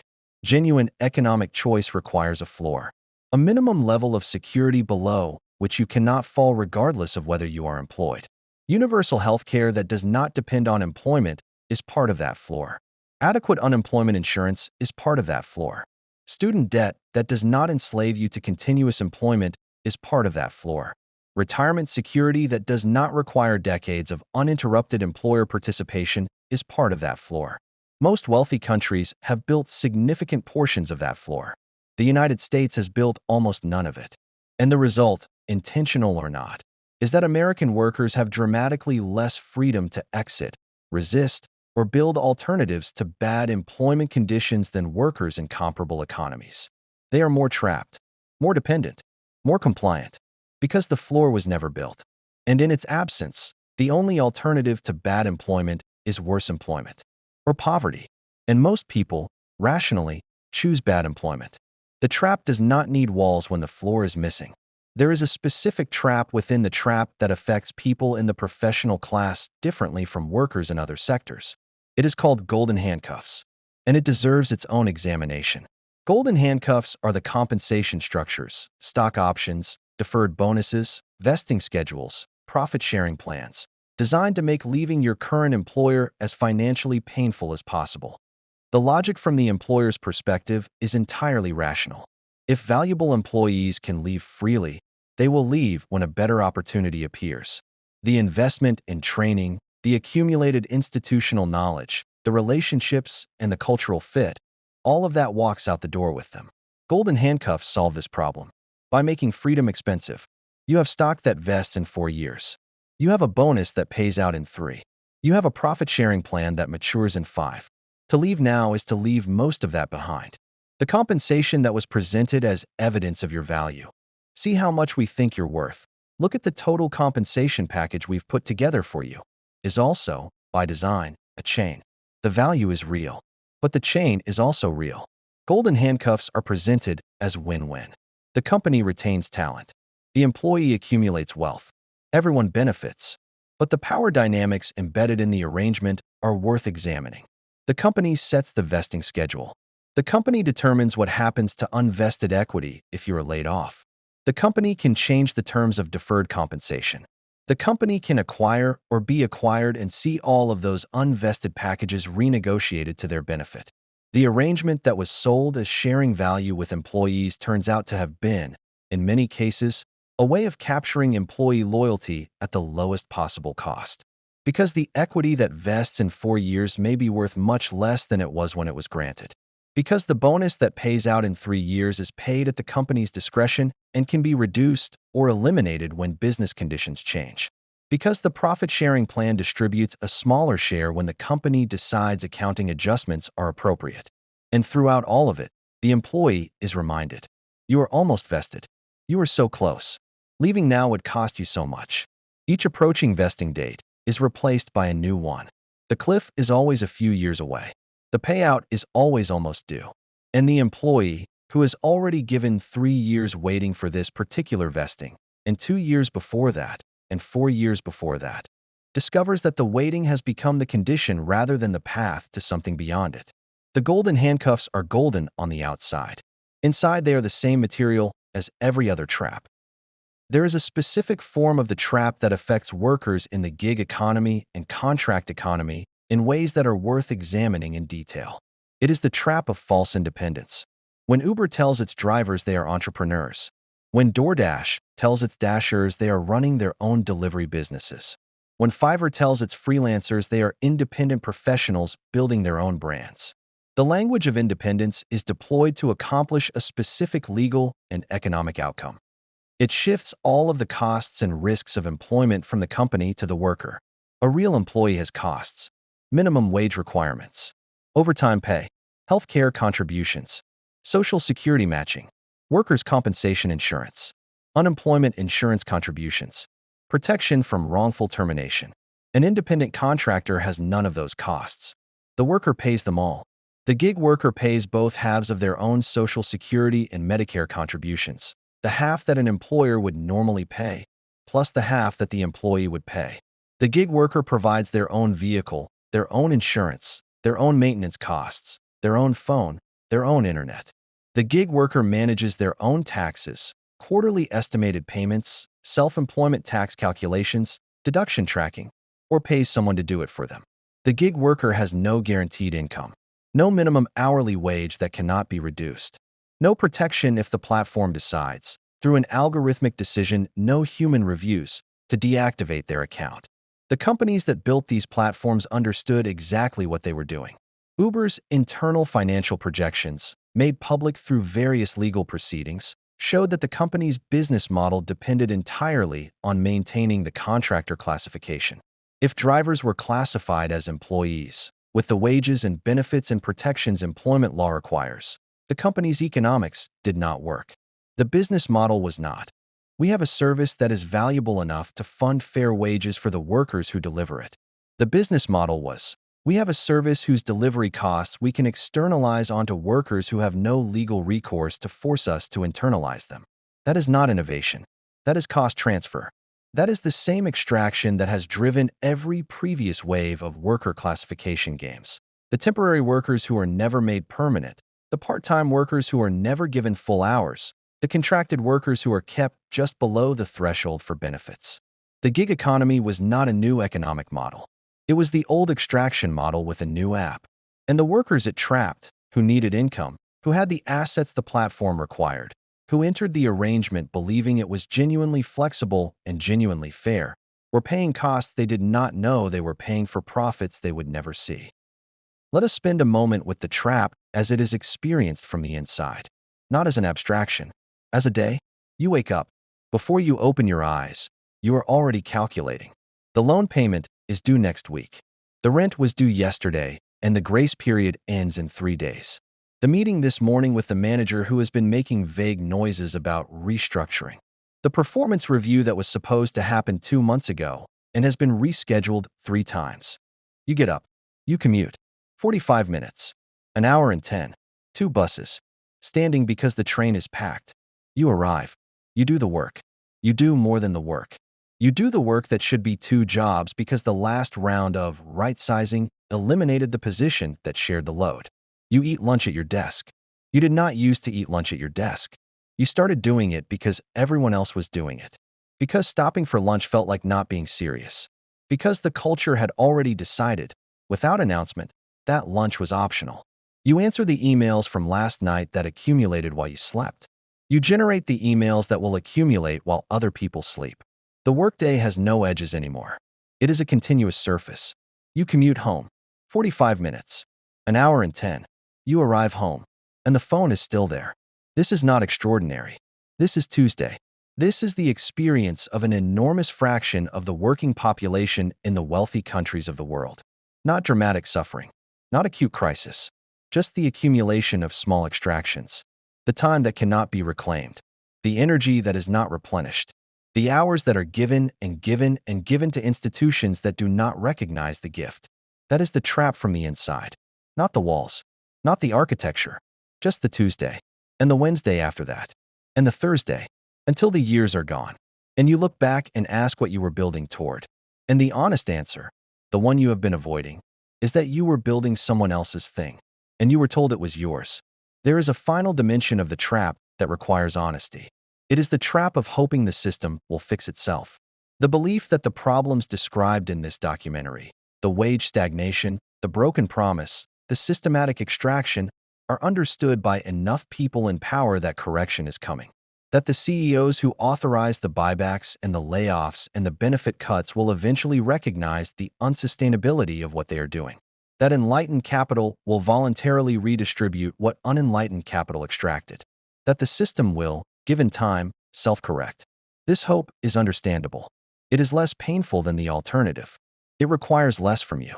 It allows you to acknowledge the problem while deferring the demand for change. But the 50-year trend line is not encouraging for this hope. 50 years of consistent, directional movement. More to the top, less to workers, more insecurity, more precarity, more risk transferred downward. The self-correction has not come. The conditions for self-correction, the political will, the organized labor power, the regulatory capacity, the policy framework, would have to be built from outside the system, not from within it. The system, as currently structured, is working as intended, for the people who designed it. The correction will not come from the people who benefit from the current arrangement voluntarily, deciding they have taken enough. It will come, if it comes, from the outside. From workers who understand the system well enough to demand something different. From political movements that translate the anger into policy. From the slow, difficult, often failing, occasionally succeeding work of building power where power has been systematically stripped away. That work is harder than hope. But hope in the absence of work is just another form of the deferred reward. Something good is coming. Just wait. Just a little longer. The system, in the end, will deliver. It is one more version of the promise. And you already know what to do with promises you cannot verify. Part 4. The Reckoning. Something has shifted. You can feel it if you pay attention. Not in the official statistics. Not in the quarterly earnings reports. Not in the carefully worded statements of corporate communications departments announcing record profits alongside simultaneous layoffs.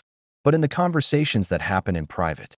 In the quiet decisions being made by millions of ordinary people. In the things people say when they are no longer performing optimism for public consumption. In the comment sections. In the group chats. In the way people talk about their jobs when they think no one important is listening. Something has cracked. The story, the map, the promise, the deal, has stopped working the way it used to. Not everywhere. Not for everyone. But enough. Enough that the people who benefit from the story are starting to notice the cracks. Starting to deploy increasingly desperate attempts at repair. Starting to talk about purpose and culture and work-life balance in companies that structurally prohibit all three. Enough that the language being used to defend the system is becoming more elaborate and less convincing.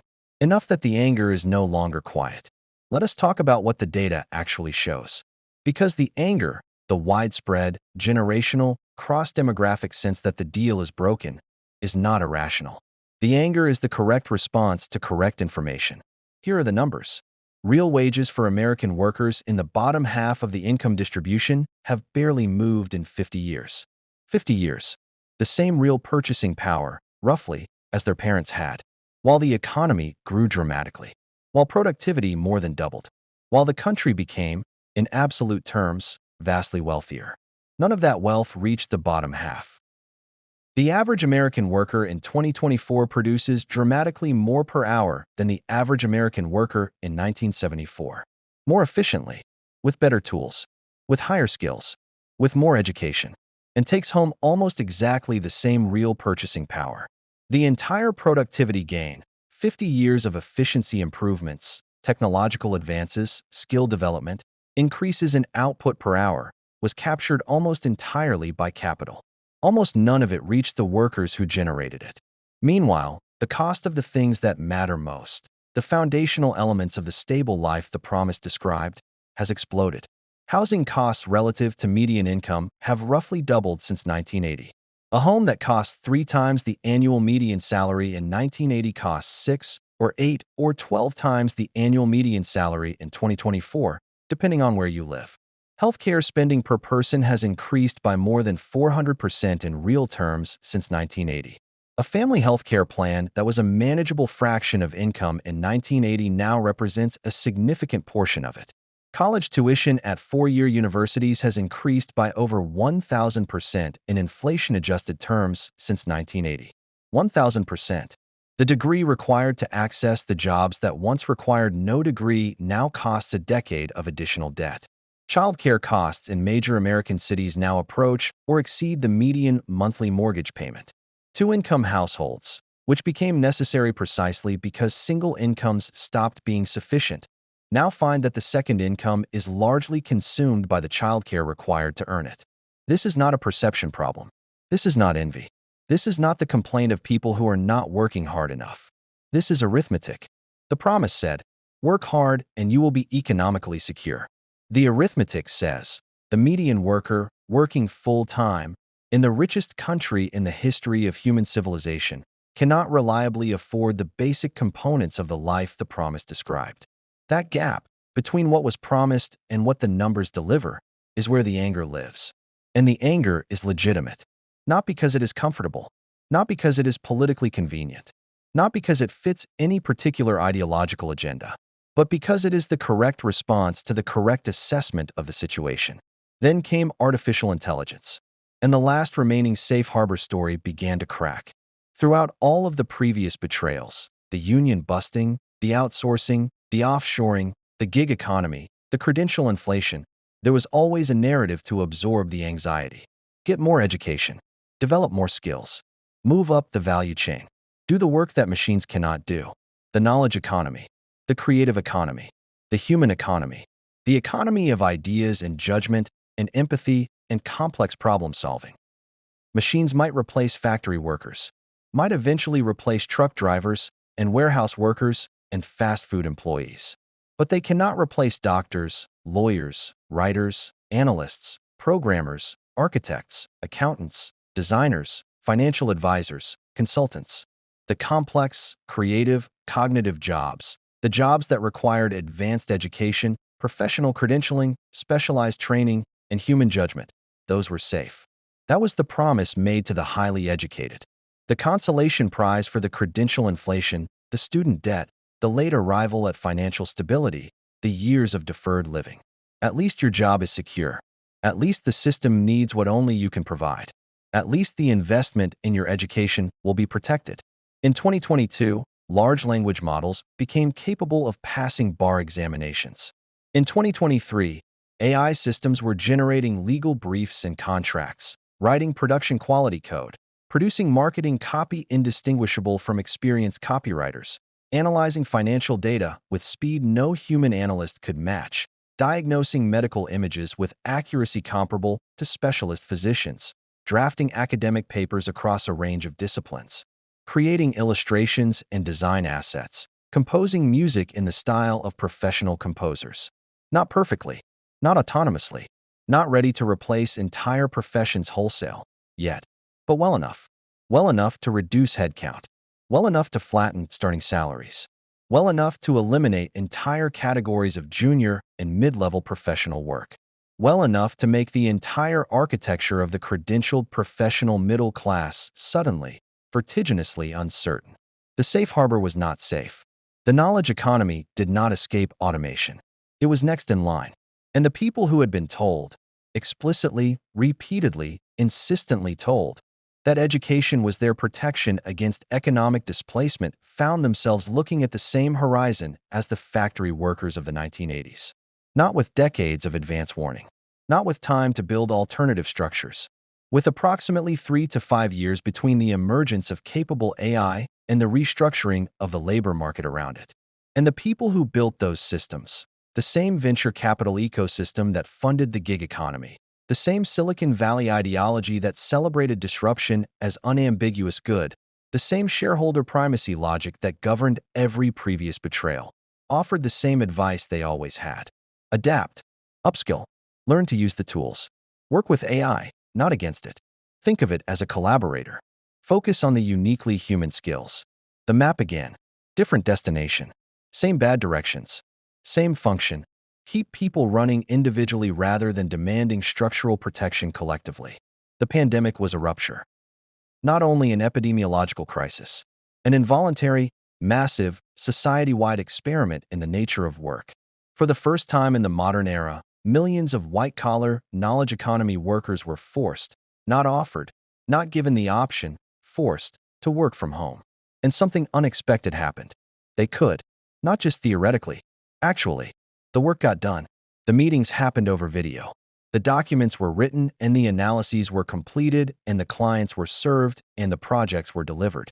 From dining room tables, from spare bedrooms, from whatever improvised workspace could be carved out of domestic life. Without the commute, without the open plan office, without the mandatory social performance of being visibly employed, without the theater of presence that had always masqueraded as productivity. The output was there. The results were there. In many cases, the focus was better, the productivity higher, the work more efficient. And workers noticed something else. They noticed that the commute, the hours of their lives surrendered to transportation systems, had always been a cost borne entirely by them for a benefit that flowed entirely to the employer. They noticed that the open plan office, the noise, the interruptions, the performative proximity had never been for their benefit. They noticed that the theater of presence, being seen at your desk, being visible, performing commitment through physical occupancy of an assigned space, was exactly that. Theater. The return to office mandates that followed, particularly from 2022 onward, as COVID restrictions eased and corporate power reasserted itself, were not, the evidence shows, driven by productivity concerns. The research on remote and hybrid work is remarkably consistent. Remote workers are as productive as or more productive than in-office workers across most measurable dimensions. The return to office push was driven by something else. It was driven by the restoration of the power dynamic. An employee in an office is visible, observable, supervised, subject to the ambient social pressures that offices generate, more likely to work extra hours because colleagues are still at their desks, more likely to absorb corporate culture, including its demands and its values, through constant proximity, more dependent on the physical location and therefore more vulnerable to the threat of having to commute to a different one. An employee working from home, productive, hitting targets, delivering measurable results without leaving the house, is autonomous, less subject to direct. The return to office mandate was the corporate world saying, with the clarity of action, if not of words, we know you can do the work from home. We know the productivity is there. We just don't want you to know that you can. Because knowing that you can work from home is the beginning of knowing what else you don't need to give us. And knowing what you don't need to give us is the beginning of not giving it. The Great Resignation was the anger finding its first collective voice. In 2021, something remarkable happened in the American labor market. Workers quit. In record numbers. In numbers that had not been seen in the history of labor market data. 47 million Americans left their jobs in 2021. 47 million. This was described in the mainstream business press as a mystery, an aberration, a puzzle, an anomaly to be explained. Why are people quitting their jobs? The question itself was diagnostic. It assumed that staying, accepting whatever conditions were offered, tolerating whatever treatment was given, staying because that is what workers do, was the natural, expected, correct state. And that leaving required an explanation. As if choosing not to sell your labor under conditions you found unacceptable was the strange and unexpected behavior that needed to be investigated. The workers who quit were not confused. They were not making irrational decisions. They were not choosing leisure over work.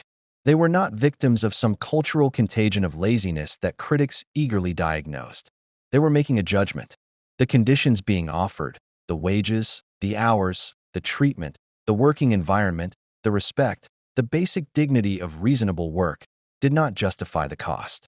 And for a specific, historically unusual moment, a moment when the labor market was tight enough that workers had genuine options, when the pandemic had provided involuntary distance from the grinding normality of bad jobs, when the mortality salience of a global health crisis had sharpened everyone's sense of how finite their time was, they acted on that judgment. The Great Resignation was not laziness. It was a collective act of rational assessment. Millions of people looked at what was being offered, in millions of specific workplaces, in millions of specific situations, and said, "This is not worth what you are asking from me." They were right. The conditions in many workplaces, particularly in service industries, particularly for low-wage workers who had been deemed essential through a pandemic while being compensated as if they were expendable, were genuinely not worth what was being asked. And the workers who quit were not wrong to say so. They were right, and they were punished for being right. Because a labor market that briefly gave workers leverage did not give them structural power. By 2023, the brief window of worker leverage had largely closed. Tech layoffs, rising interest rates, return to office mandates with teeth, the language of market correction and correction after pandemic excesses. The balance of power shifted back, and the corporate world's response to what workers revealed about what they needed, about the working conditions and pay and dignity they required, was not acknowledgement. It was not adjustment, not learning, not the recalibration that 470 million workers who have collectively spent decades absorbing the same lesson might reasonably have produced. It was restoration. Restore the previous conditions. Restore the previous power dynamics. Use the return of economic pressure to walk back whatever had been conceded during the tight market. Because the deal had been working fine. For the people who set the terms. Let us talk about the people at the top. Because this story has actors. Real people. Real decisions. Real beneficiaries. The rise in CEO compensation since the post-war era is not an abstraction. It is a specific, documented, consistent, measurable transfer of value. In 1965, the average CEO of a major American corporation earned approximately 20 times the median worker's salary at that company. 20 times. By 2022, that ratio had risen to approximately 344 to 1. The median CEO of a major American corporation now earns more before lunchtime on January 1st than the median worker at their company earns in an entire year. These are not abstract numbers. They represent choices. Deliberate choices about how to allocate the value generated by the organization. The money that paid for those compensation packages, for those private jets and multiple residences, and yacht charters and stock packages worth hundreds of millions, came from somewhere. It came from the pensions that were eliminated, from the wages that were held flat while productivity climbed, from the benefits that were reduced, from the jobs that were outsourced, from the workers who were reclassified as contractors and stripped of protections, from the overtime that was not paid, from the healthcare contributions that were cut, from the time that was taken but never compensated. This is not anti-capitalist ideology. This is accounting. The same balance sheet that shows executive compensation increasing by more than 1,200% since 1978 shows median worker wages increasing by approximately 18% over the same period. Both numbers on the same balance sheet. Both funded by the same enterprise. Both representing choices about where the value goes. The choice was made consistently, across industry, across decade, in the same direction. And the people at the top did not stumble into this outcome. They built it. They hired lobbyists to weaken labor law and prevent enforcement. They donated to political campaigns and funded political careers that advanced their interests. They funded think tanks and academic institutions that produced the intellectual frameworks justifying shareholder primacy and arguing against worker protections. They built networks of influence through business associations, industry groups, policy conferences, revolving doors between corporate boards and regulatory agencies that ensured the rules of the economy were written by the people who benefited most from those rules. This is not conspiracy theory. It is documented in lobbying disclosures, campaign finance records, foundation grants, and the careers of people who moved between Wall Street and Washington and back again. The coordination was not secret. It was conducted in the open. It was just sustained across enough decades and distributed across enough institutions that it could be mistaken for the natural order of things. It was not the natural order. It was the result of sustained, funded, organized effort by people who understood exactly what they were doing and did it anyway. There is a word that appears at the center of every defense of this system: deserve. The wealthy deserve their wealth because they worked hard and created value. The successful deserve their success because they earned it through merit and effort and superior ability. The struggling deserve to struggle because they did not work hard enough, or smart enough, or make the right decisions. This is the moral foundation of the meritocracy story, and it is worth examining with some precision. Because the conditions for success, the networks you are born into, the educational quality of your neighborhood, the financial stability or instability of your family, the racial and gender dynamics of your industry, the decade you happen to be born in, the sector that happened to be expanding when you entered the workforce, the country and city and zip code you grew up in, the unearned luck of health and timing and circumstance. None of these are deserved. They are inherited, assigned, accidental. The child of wealthy parents who attends well-funded schools uses inherited social capital to access internships and entry-level positions, builds a career during an economic expansion in an industry that benefits from favorable policy, did not simply earn their success. They were positioned for it by factors entirely outside their control or their doing. Meanwhile, the first-generation college graduate who borrowed $60,000 in pursuit of the degree the credentialed job market required, who entered the workforce in a recession, who works 45 hours a week in a job that does not offer health care, who takes 2 buses to get there, who sends money home to parents who cannot afford their own prescriptions, and who is told she is not working hard enough, that she is not committed enough to her development, that she has not yet earned the stability she was promised. The deserve framework is not a description of economic reality. It is a story told to justify the distribution of outcomes that the system produces. To make the winners feel their advantage is virtue. To make the losers feel their disadvantage is failure. Both conclusions are wrong. Both are convenient for the people who need the story to hold. This is the deepest function of the work myth, not merely to keep people working, but to prevent them from asking the questions that would challenge the system. If you believe outcomes are deserved, you ask, how do I deserve better outcomes? You run harder on the treadmill. You optimize your personal inputs. You buy the courses and read the books and wake up earlier. If you understand the system, you ask, why is the system designed to produce these outcomes for these people? The first question is manageable. It keeps people focused on themselves. It keeps the energy that might demand collective change directed at individual improvement. The second question is the one that scares people at the top, because the answer to the second question requires acknowledging that the outcomes were chosen, that they were the result of decisions, that different decisions would produce different outcomes, that the system is not nature. It is policy, and policy can be changed. So where does this leave us?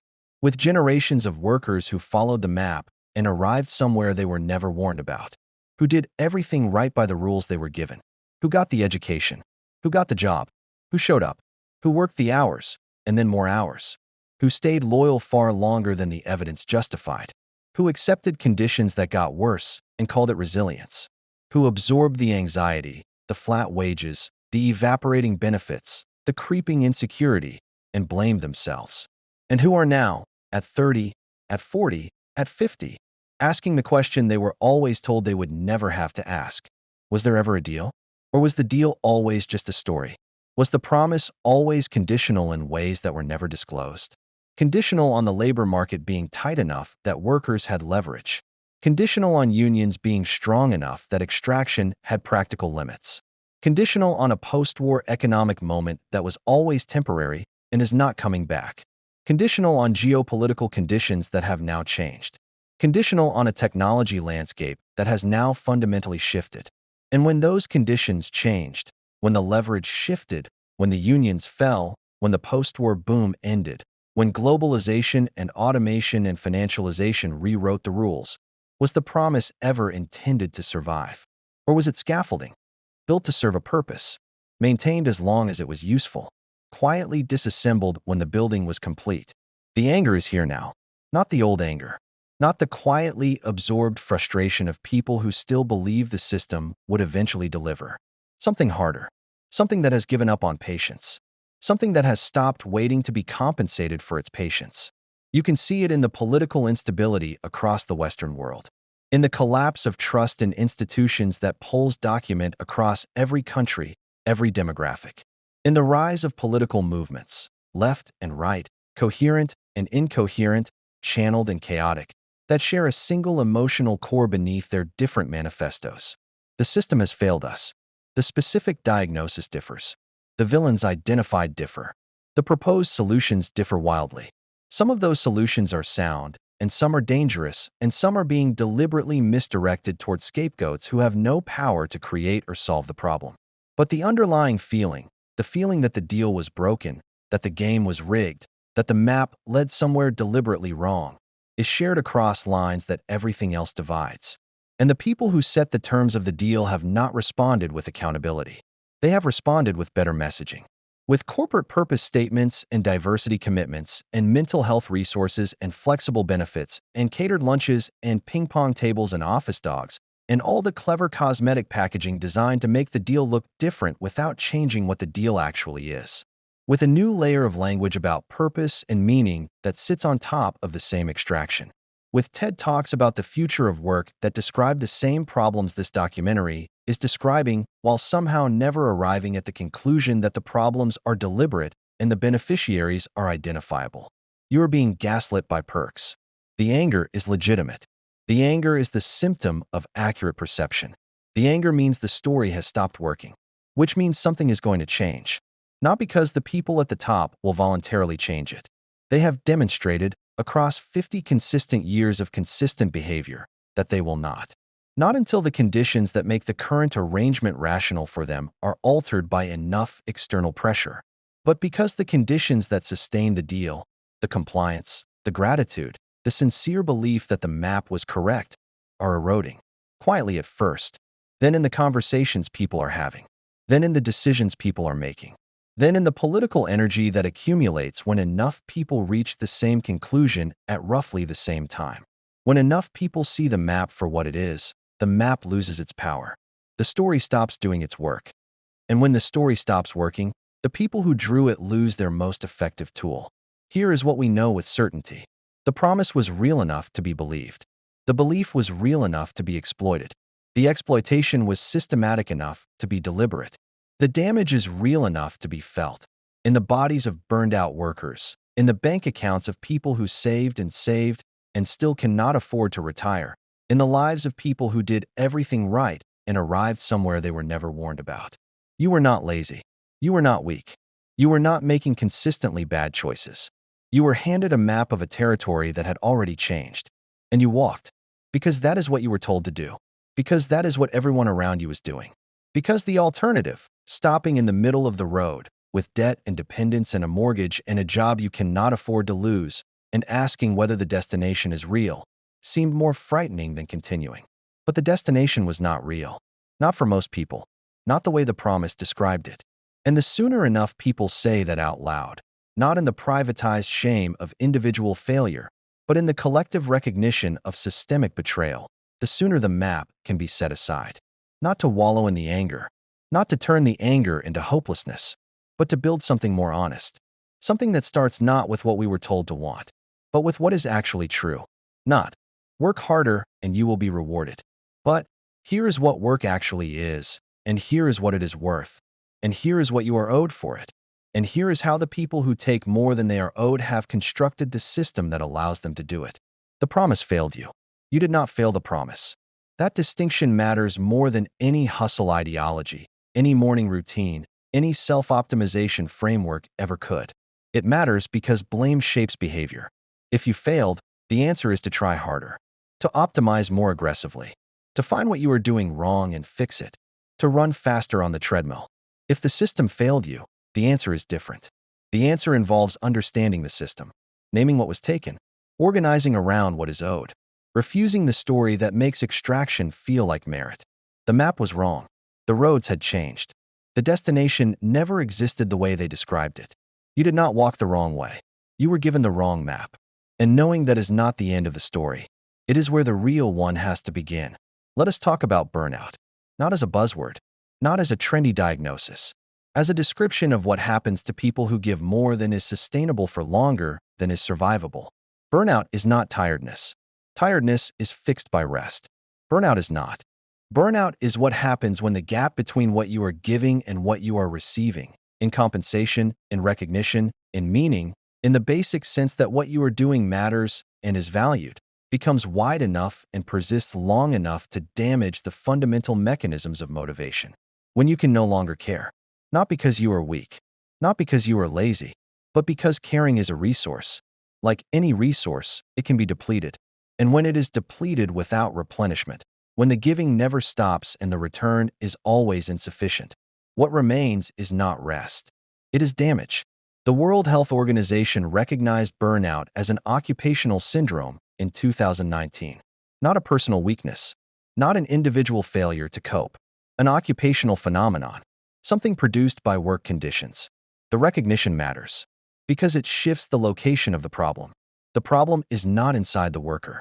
The problem is in what the worker is being asked to do and what they are receiving for doing it. The rates of burnout in the contemporary workforce are extraordinary. Pre-pandemic surveys were already showing that the majority of workers in many industries were experiencing significant burnout symptoms. The pandemic accelerated the process. Healthcare workers who worked through a once-in-a-century public health crisis, without adequate protection, without adequate support, with inadequate pay, watching patients die in circumstances that were partly the result of policy failures rather than medical inevitability, burned out in numbers that will shape those professions for a generation. Teachers who were asked to transition overnight to remote instruction, without preparation, without infrastructure, while managing their own pandemic anxiety and their own children's education, burned out in numbers that are producing a teacher shortage crisis across the country. Technology workers who were told their industry was the future, who worked through the pandemic maintaining the digital infrastructure on which remote civilization depended, who then watched their companies lay off 20 or 30% of their workforce in pursuit of profit margins that were already extraordinary, burned out, and then grew cynical in ways that the hustle culture ideology had specifically been designed to prevent. And service workers, the essential workers, the people who stocked the shelves and cleaned the hospitals and delivered the food, they burned out too. And when they burned out, they quit. And the economy called it a supply chain crisis, a labor shortage, a staffing problem to be managed, not a human crisis, not the predictable result of asking too much of too many people for too long at too little pay, a management problem to be solved with better scheduling software and slightly increased wages in specific markets, not with structural change, not with a rethinking of what work costs people and what people deserve in return. Just, how do we get them back to their posts? The quiet epidemic underneath all of this is the epidemic of meaninglessness. Viktor Frankl, the psychiatrist who survived Auschwitz and spent his career studying human motivation, argued that the primary human drive is not pleasure or power, but meaning. The need to understand that what you do matters, that your effort connects to something beyond the immediate transaction, that your life is not simply the mechanical operation of a body in the service of a profit-generating enterprise. The modern work system, in its pursuit of efficiency and shareholder value, has systematically stripped meaning from enormous categories of work. Not always, not universally. There are people who find genuine meaning in their work, who feel that what they do connects to something they care about. But the research on this is sobering. For a large proportion of workers, in some surveys, a significant majority, work is experienced primarily as an obligation, a thing that must be done, not a thing that matters, not a thing connected to purpose or contribution or the specific satisfactions that come from work done well in the service of something real. Just something that must be done to get through the week to get to the weekend. This is not a natural state of human existence. Anthropologists studying pre-industrial societies do not generally find people who experience their daily work as meaningless obligation. People who grow food, build shelter, raise children, maintain community, produce art, negotiate relationships, people embedded in the full cycle of human life and work do not generally describe their daily activity as meaningless drudgery. The meaninglessness is not intrinsic to work.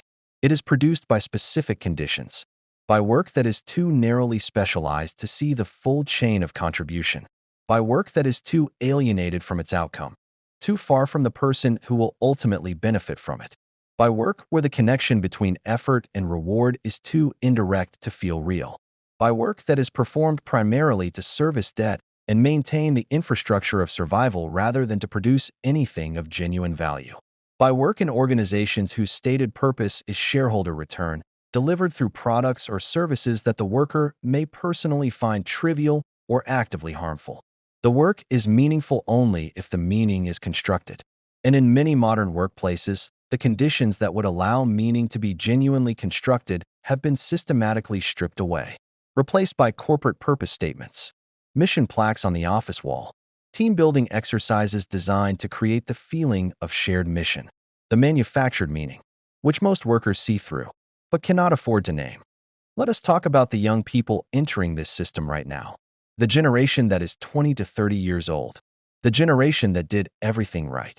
The generation that went to college, taking on the debt that was required. That built the resume, doing the internships, the extracurriculars, the networking. That followed the map more meticulously, in many cases, than any previous generation. And that arrived in an economy that has delivered less than any post-World War II generation has received. They are the first generation in modern American history likely to be less economically secure than their parents. Not because they are less capable, not because they are less educated, not because they worked less hard, because the deal changed, because wages did not keep up with the cost of the life they were told to expect, because housing prices exceeded what their incomes could service, because the student debt that was supposed to be an investment became an anchor, because the entry-level jobs that were supposed to lead somewhere increasingly led nowhere. And the criticism leveled at this generation, the accusations of entitlement, of unwillingness to pay dues, of impatience, of weakness, is one of the most remarkable acts of gaslighting in contemporary culture. They are told they want too much. What they want is what was promised. The same stability their parents received, a house, a family, a career with a future, a retirement that can be planned toward, is not more than previous generations wanted. It is exactly what previous generations received.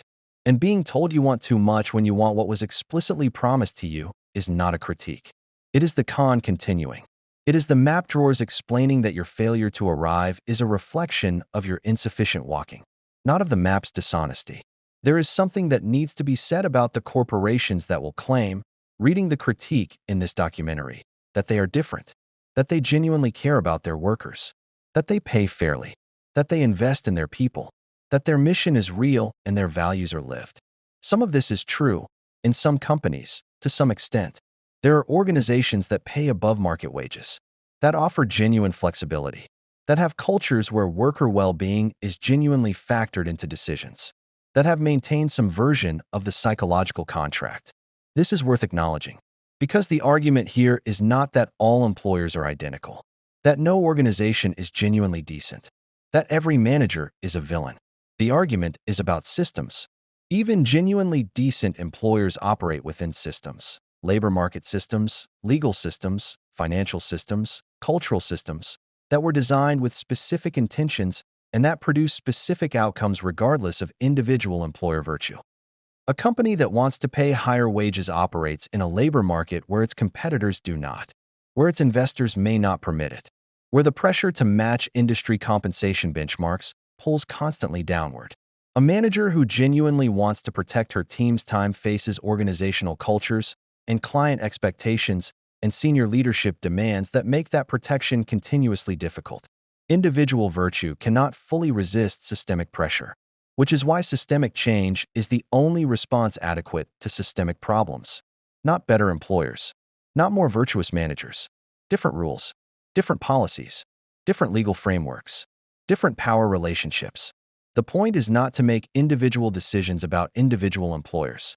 The point is to understand the system clearly enough to change it. What does change actually look like? Not as a complete program, not as a manifesto, but as the beginning of a more honest conversation.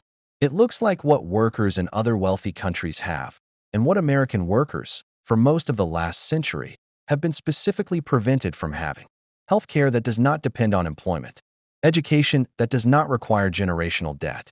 Retirement security that does not depend on individual investment competence and market luck. Labor law that makes organizing possible and effective. Minimum wages that rise with productivity. Parental leave that allows both parents to participate. Childcare that does not consume an entire income. Basic income floors that give workers genuine freedom to say no.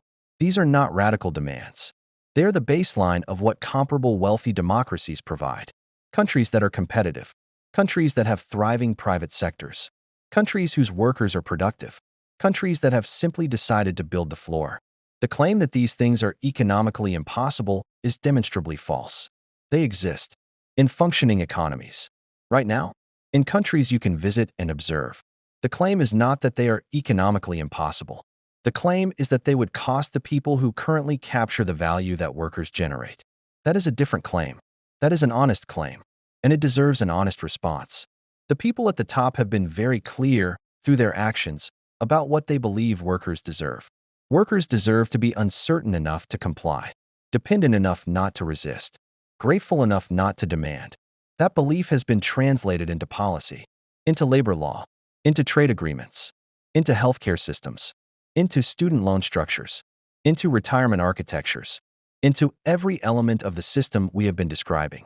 The real question, is whether enough people who are on the other side of that belief will name it clearly enough, long enough, and collectively enough to change it. The answer is not guaranteed. History does not guarantee justice. Anger does not automatically translate into power. Clarity does not automatically produce change. But the clarity is the prerequisite, and the clarity is growing, which is why this documentary exists, which is why you are watching it, which is why the conversation it is part of is growing louder. The map was wrong, and more people than ever before are stopping in the road and saying so.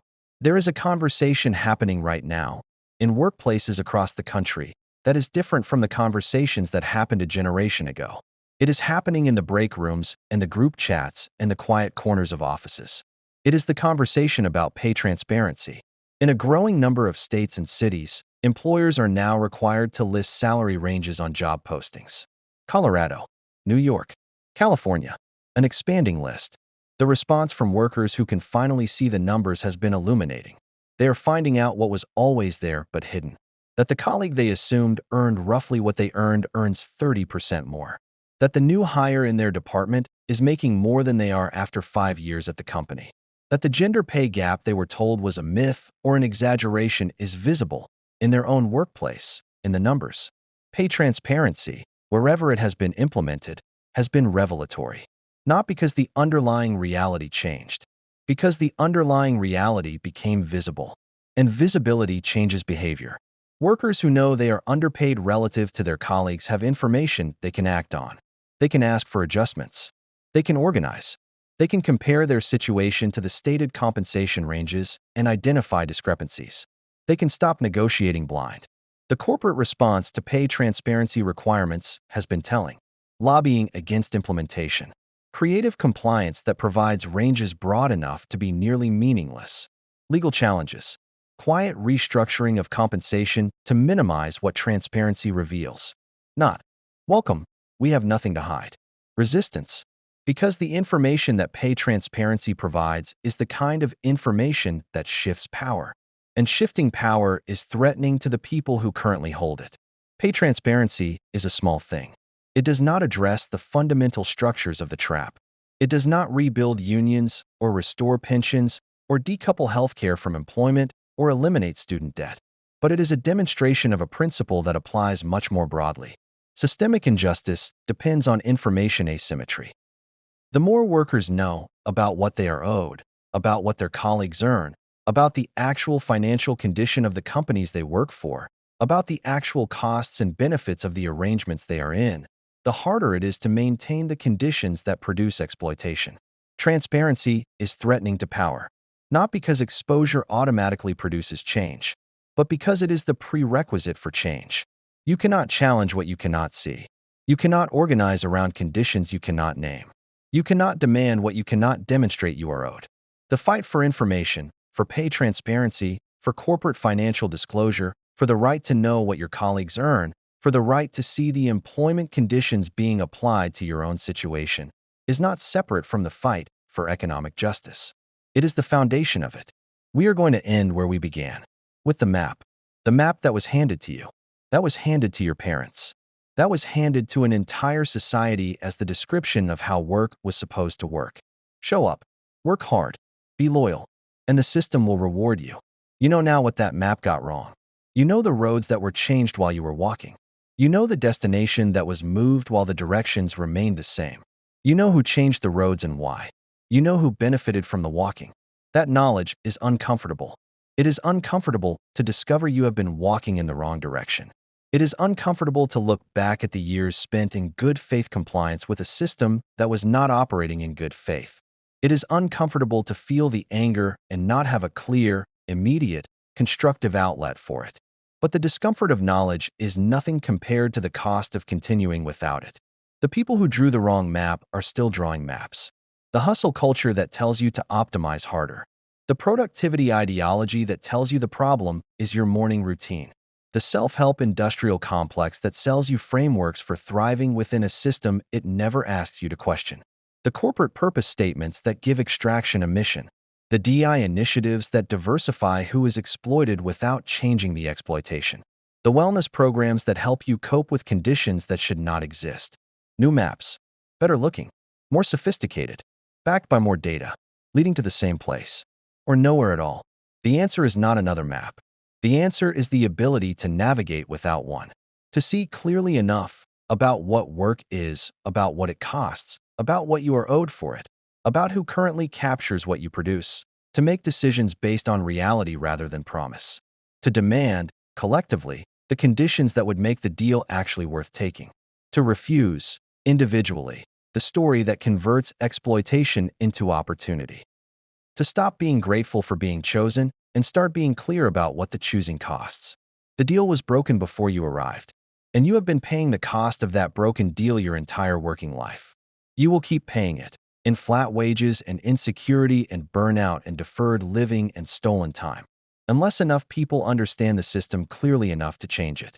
That is the work, not the work you are paid to do. The work of seeing clearly, of naming what happened, of refusing the story that makes complicity feel like virtue. The map was wrong. You were not. The reckoning has a specific texture in the bodies of the people it is happening to. We have talked about burnout, but there is something more specific underneath it. It is the experience of living divided. Divided between the person you are at work and the person you are everywhere else. The work person who performs enthusiasm for a mission they no longer believe in. Who uses the corporate language without experiencing the corporate feeling. Who says team and culture and ownership while privately translating each word into its real meaning.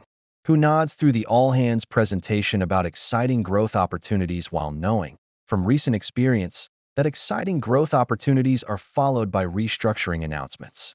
The division is exhausting in a way that is difficult to explain to people who have not experienced it. It is not the exhaustion of doing difficult work.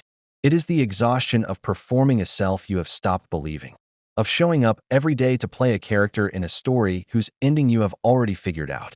The young workers, the ones entering the workforce in the 2020s, are the generation that is most openly refusing the division. The generation that is saying, I will not perform enthusiasm I do not feel.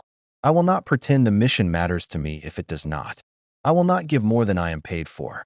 I will not define myself by my job title. I will not treat my employer's priorities as my own. This has been labeled a work ethic problem, a generational character flaw, a product of too much participation trophy and not enough adversity. It is none of those things. It is the rational response of a generation that observed what happened to the generation before them. That watched their parents give their careers and their health and their time to employers who, when the moment required, let them go without ceremony. That watched the loyalty not be returned. That watched the promise not be kept. That decided, at an age younger than previous generations did, that performing belief in a deal that had already been broken was a waste of the one life they had. That is not laziness. That is clarity.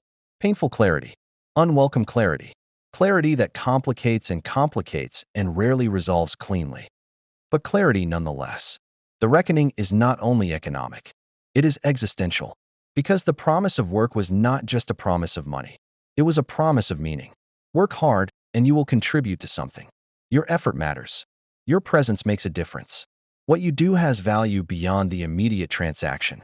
When the promise breaks, it does not just break the financial expectations. It breaks the meaning. And the loss of meaning, the discovery that the contribution you were making was primarily to shareholder return rather than to anything you actually cared about, produces something more than financial frustration. It produces the question of what the time was for. What were those years building? Not the career, not the resume, the life, the actual living of actual days in an actual finite human existence. What were those days building toward, and what did they build? That question, which is not an economic question, which is not a policy question, which is a question about the meaning and direction of a human life, is the question underneath all the anger. And the people who drew the map, who sold the story that work would be meaningful, that loyalty would be rewarded, that the long game would pay off, have no answer for it. Because the question exposes the fundamental dishonesty of the arrangement. The arrangement was never about your meaning. The arrangement was never about your flourishing. The arrangement was about your productivity. Your meaning was the packaging, the mission language, the purpose statements, the culture deck, the packaging that made the productivity feel like more than it was. That made giving your best years to someone else's profit feel like contributing to something that mattered. You can buy that story. For a while. Many people do. Many people need to. But there comes a point, for enough people, in enough circumstances, when the gap between the story and the reality becomes impossible to close. When the packaging comes off, and what is underneath is just what it always was. An exchange. Your time for their money. Not a mission. Not a family. Not a purpose. An exchange. And the question is whether the exchange is fair. For 50 years, increasingly, it has not been. That is the reckoning.